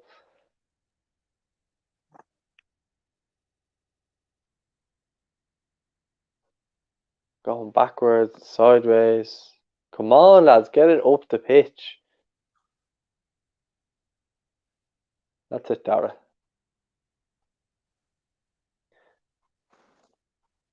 There's just no openings in midfield here now. Hendrick gets it deep in midfield. Christopher Scully wants to see, I presume he means Shane Long and Jason Knight.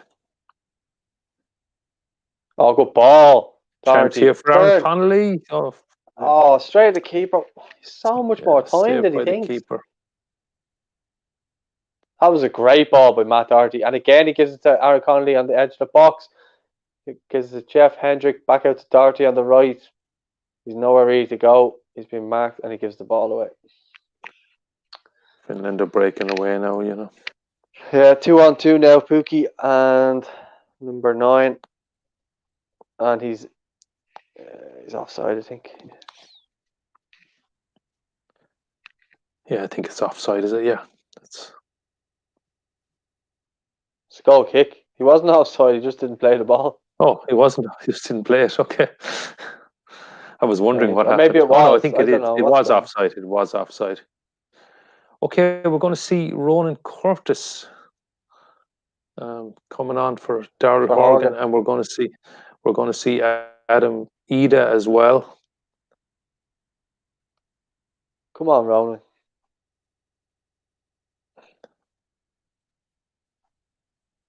Adam Ida's coming on for Jeff Hendrick. He must be going for it, so. And Finland are taking off Glenn Camera, and I'm glad to see that because I thought he had another good game. Maybe he's just run out of legs, but maybe not as prominent as he was in the Aviva, but he was good again. And unfortunately, Sparv with those couple of nasty tackles, but he had a good game as well. So he's still on. Yeah, well, we just badly need to go. I mean, even still, if we finished at 1-1, it wouldn't be that bad of a result. But we need to score because, okay, yeah, we made a mistake and they scored from it. But if we can rectify it by getting a goal here, it wouldn't be all doom and gloom. Then it'll be more of a positive. Oh yeah, result. no, I'd be very happy with 1-1. Yeah, I'd be very happy with 1-1 now. Yeah, obviously a goal down with 15 minutes to go. You predicted 1-1 in the match preview, didn't you? I did. You had 2-1, so you could still be right. You know. Who was the goal scorers again? It was Ida and Connolly, I think it was. No, it could still happen. I'd say Jason Knight, but we're not going to see Jason Knight now. So not 5 subs.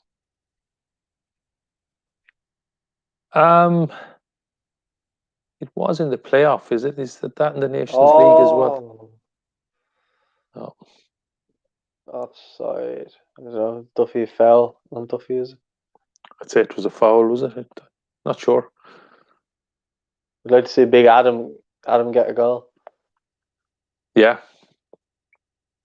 I think Adam's still developing, but I mean, I was actually hoping Norwich would sell Pookie because he'd have got more game time. But he has already I think he scored this will season. Yeah. The winner as well.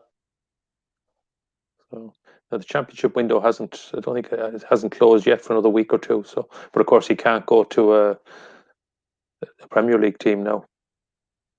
He can, or is it the 14th? Oh, can he? I know Premier League players can go to the Championship. Yeah, so the Premier League clubs can still sign Championship players. You know. Okay. Yeah, but I think today might be the last day. I'm not sure because I know Everton were in for a couple of players. Sarr at Watford and Josh King at Bournemouth. All right. Oh, it is still allowed then. Okay. Well done, Darragh O'Shea. Good ball by Howard now too. Doherty.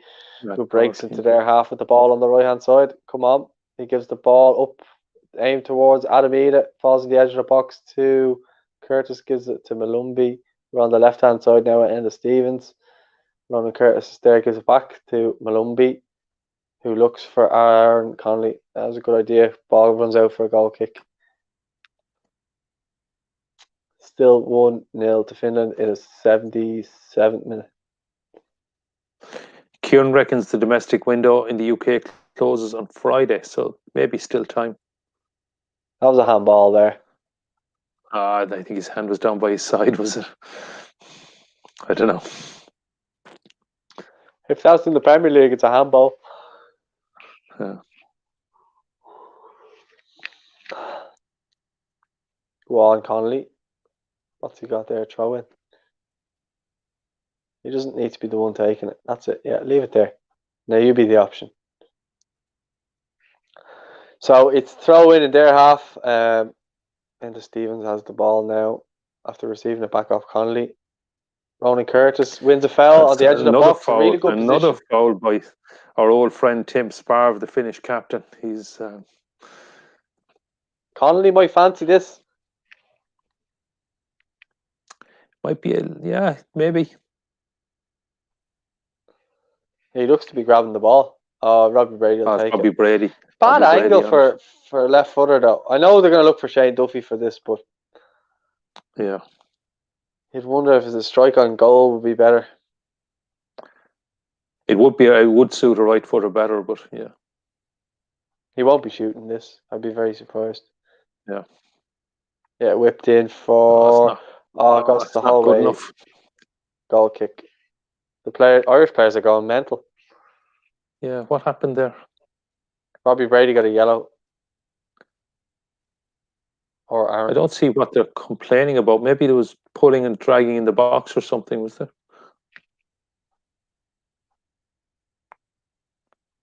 Yeah, it looks like Connolly's having a go at their number 4. Yeah, we're going to see a substitution for Finland and Pookie off for Palo. Yeah. Pinky in the brain.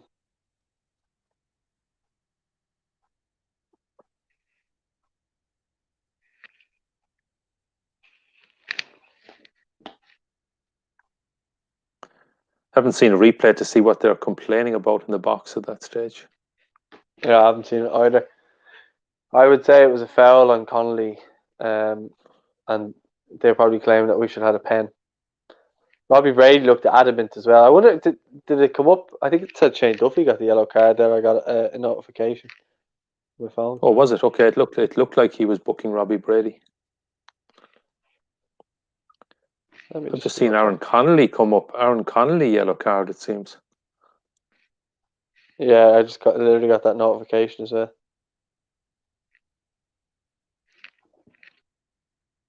Hopefully Howard can provide a good ball here. This is again, I mentioned this. We had a chance like this against Slovakia, and he had a ball like this whipped in for Tyrone Mings, and he scored. And he practices this quite a bit for Villa. So here we go. Ball in. Doesn't clear the first defender. Oh, it's just not good enough.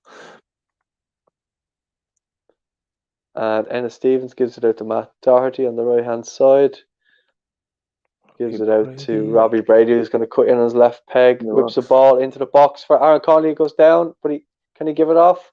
He still got it. It's going to go out for a corner. Yeah.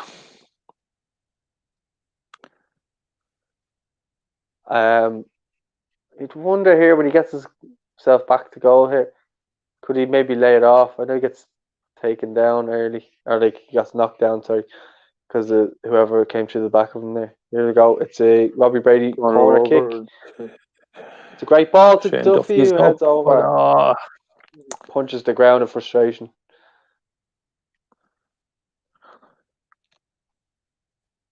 Let's see a replay here. Yeah, he gets a free header. He'd be expecting to do better by his standards. He should have done better. Yeah, should have hit the target there, I think.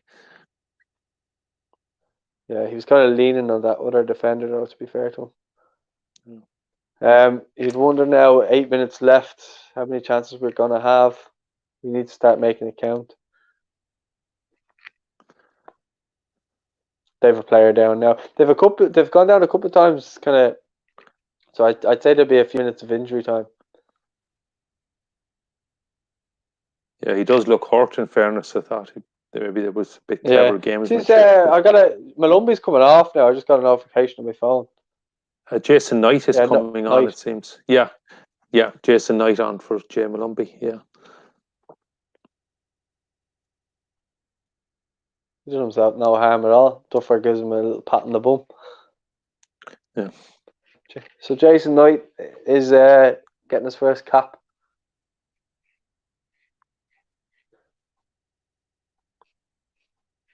But their player's still down getting treatment, so get him off the pitch. Duffy elbowed him there.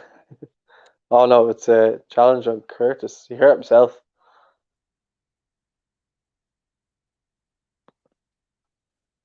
Yeah, it's a lot of time being wasted now. I hope we do get it added on, you know.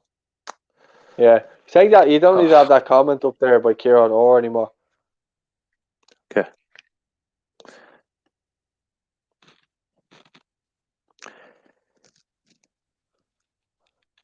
Yeah, we're coming 7 minutes left. There's probably going to be a bit of additional time added on because they've had a player down injured there. He looks like he's badly hurt. He'll probably come off now as well. Trying to get a sub on, yeah. Well, actually, did you see that Making Jack? What's it called? Making Jack Charlton, the documentary that they're doing. The one they're doing now, is it? Yeah, have you seen it on Twitter? They had like a trailer. I haven't. Okay, I didn't see it actually. No. It looks really good. It's like the life of Jack Charlton and stuff like that. And they were showing kind of how he had dementia apparently. He had at the end. Yeah, that's. So they were just kind of highlight. It's out. It's out next month. Okay, I'll check it out. Yeah, they have a Twitter account. I think it's Finding Jack Charlton. It's Finding Jack Charlton. I think it's called. It's good though. Yeah, I must send it to you later on. Okay, yeah, I'll check it out. Go on, Adam. I had seen there was something being done, all right, but I hadn't seen any clips or anything. I think you follow their Twitter account. It's good though. If anyone was watching, yeah, that's probably what it was. Finding Jack Charlton. Yeah. And they're Finland are making a couple of subs now, and they're taking off the goal scorer Jensen. That's big Scandinavian heading them. Yeah, I have to say their jersey's nice, isn't it? I love it with the flag. Actually, it's really nice. Yeah. Nike jerseys are always nice. Yeah. And I don't know if you watched the interview with Mark Ty on Virgin Media last night, the Champagne Football. Brilliant stuff. Really good. With Tommy Martin. Yeah, I did. I recorded that. Very good. So, certainly become a bestseller, the book. I think it's must read for anyone involved in Irish football. It's free kick here out on the right hand side. Robbie Brady. Hopefully we get a good delivery coming in. Oh, that's a good save actually. That was Shane Duffy again with the header. Corner The kick keeper up. had to touch it. Yeah. We should be really piling in on the keeper here now. No one's in on him. That was Doherty with the header, by the way. Oh, the corner Was it Matt again. Doherty? Okay. Yeah. They've headed it cleared again there. So they look well up for these corners, but we need to make something count. There's 3 minutes left.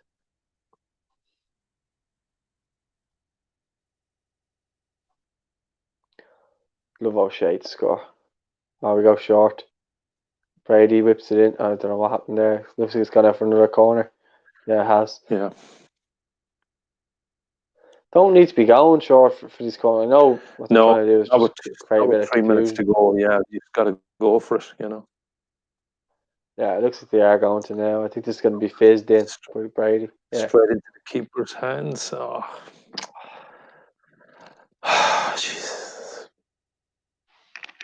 Very disappointing. Yeah. You probably want to be hitting those types of balls in at pace. So any sort of knock puts it in. The delivery hasn't been good enough today in a lot of occasions, Yeah. Oh, Ennis Stevens breaking out on the left hand side here. Yeah. Crosses it into the box to Alameda, who hits it up in the air. The volley.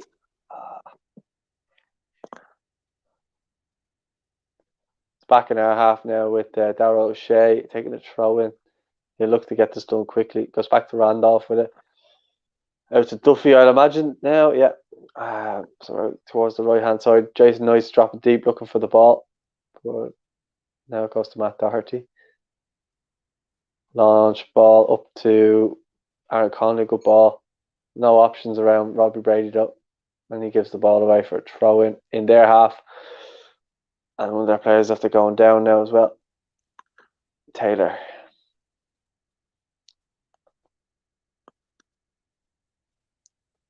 It's gone down with cramp. It's more time wasting, I think. And Stephen doesn't look too happy. I think Stephen reckons they're time wasting as well.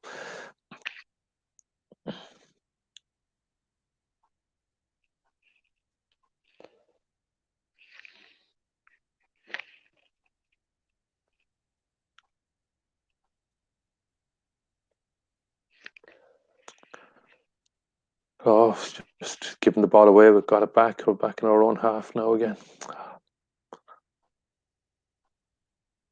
Duffy has it. He carries it into their half. He plays a ball up to Aaron Conley. Can he give it? Oh, he gets intercepted. Just can't get on. Just taken off him. That was a really good ball by Shane Duffy there, though. It was. It just.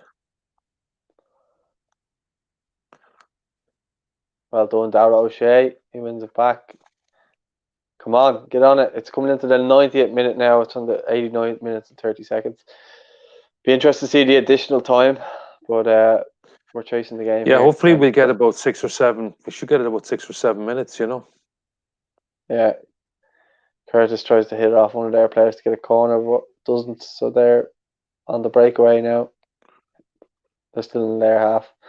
Their throw in just beside the halfway line on the left hand side with Taylor, I think, taking it. Or is he coming off? Oh, this is ridiculous. 4 minutes off, for God's sake. I mean, there's been enough substitutions to justify the 4 minutes.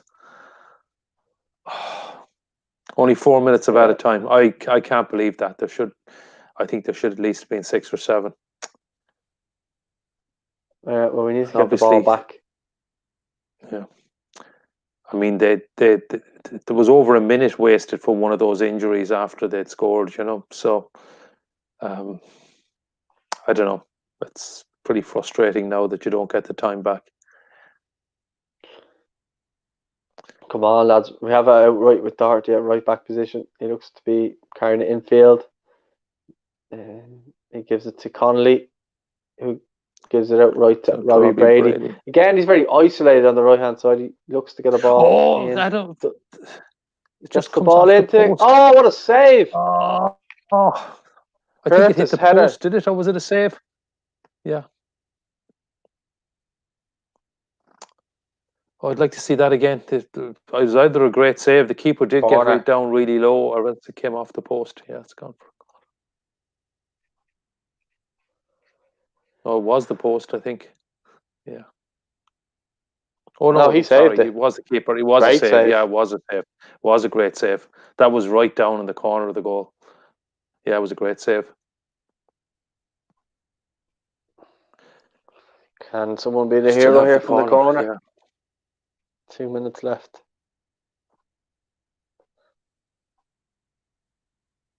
Please, please, please, come on. And the Stevens goal into the keeper's hands. You'd probably say there's one more attack left in the game. It's 2 minutes left. That's. I mean, 2 minutes. It's. I don't know. Will we get one more chance? I wonder was Ronan Curtis's had a chance. In fairness, it was a great save, but. Which way is that? Is that our throw? Yeah. So we have the ball out left with Enda Stevens. Gives the ball to Howard. Gets it back, goes back to Darragh O'Shea. We need to get the ball up here. There's a minute and 40 left. Howard gets the ball up. Shane Duffy stayed up. Yeah, it's intercepted. Got with Matt Doherty now on the right hand side. He'll probably go back up the line. No, he gives it to Darragh O'Shea in centre back. He's got 120 left. Jason Knight has it in midfield now. He gives a good ball to Matt Doherty. And it goes out wide right to Robbie Brady. Crosses it. Handball. No. Gets a header on it. And they're going to clear it to free out. That's probably it. Gives a free out to them.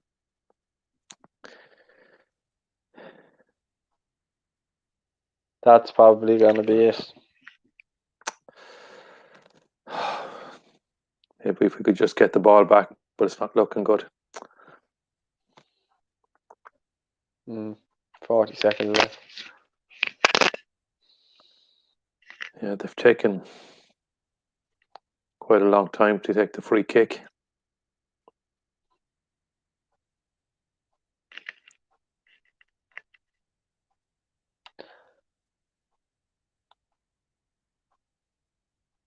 Oh, they're in. Oh.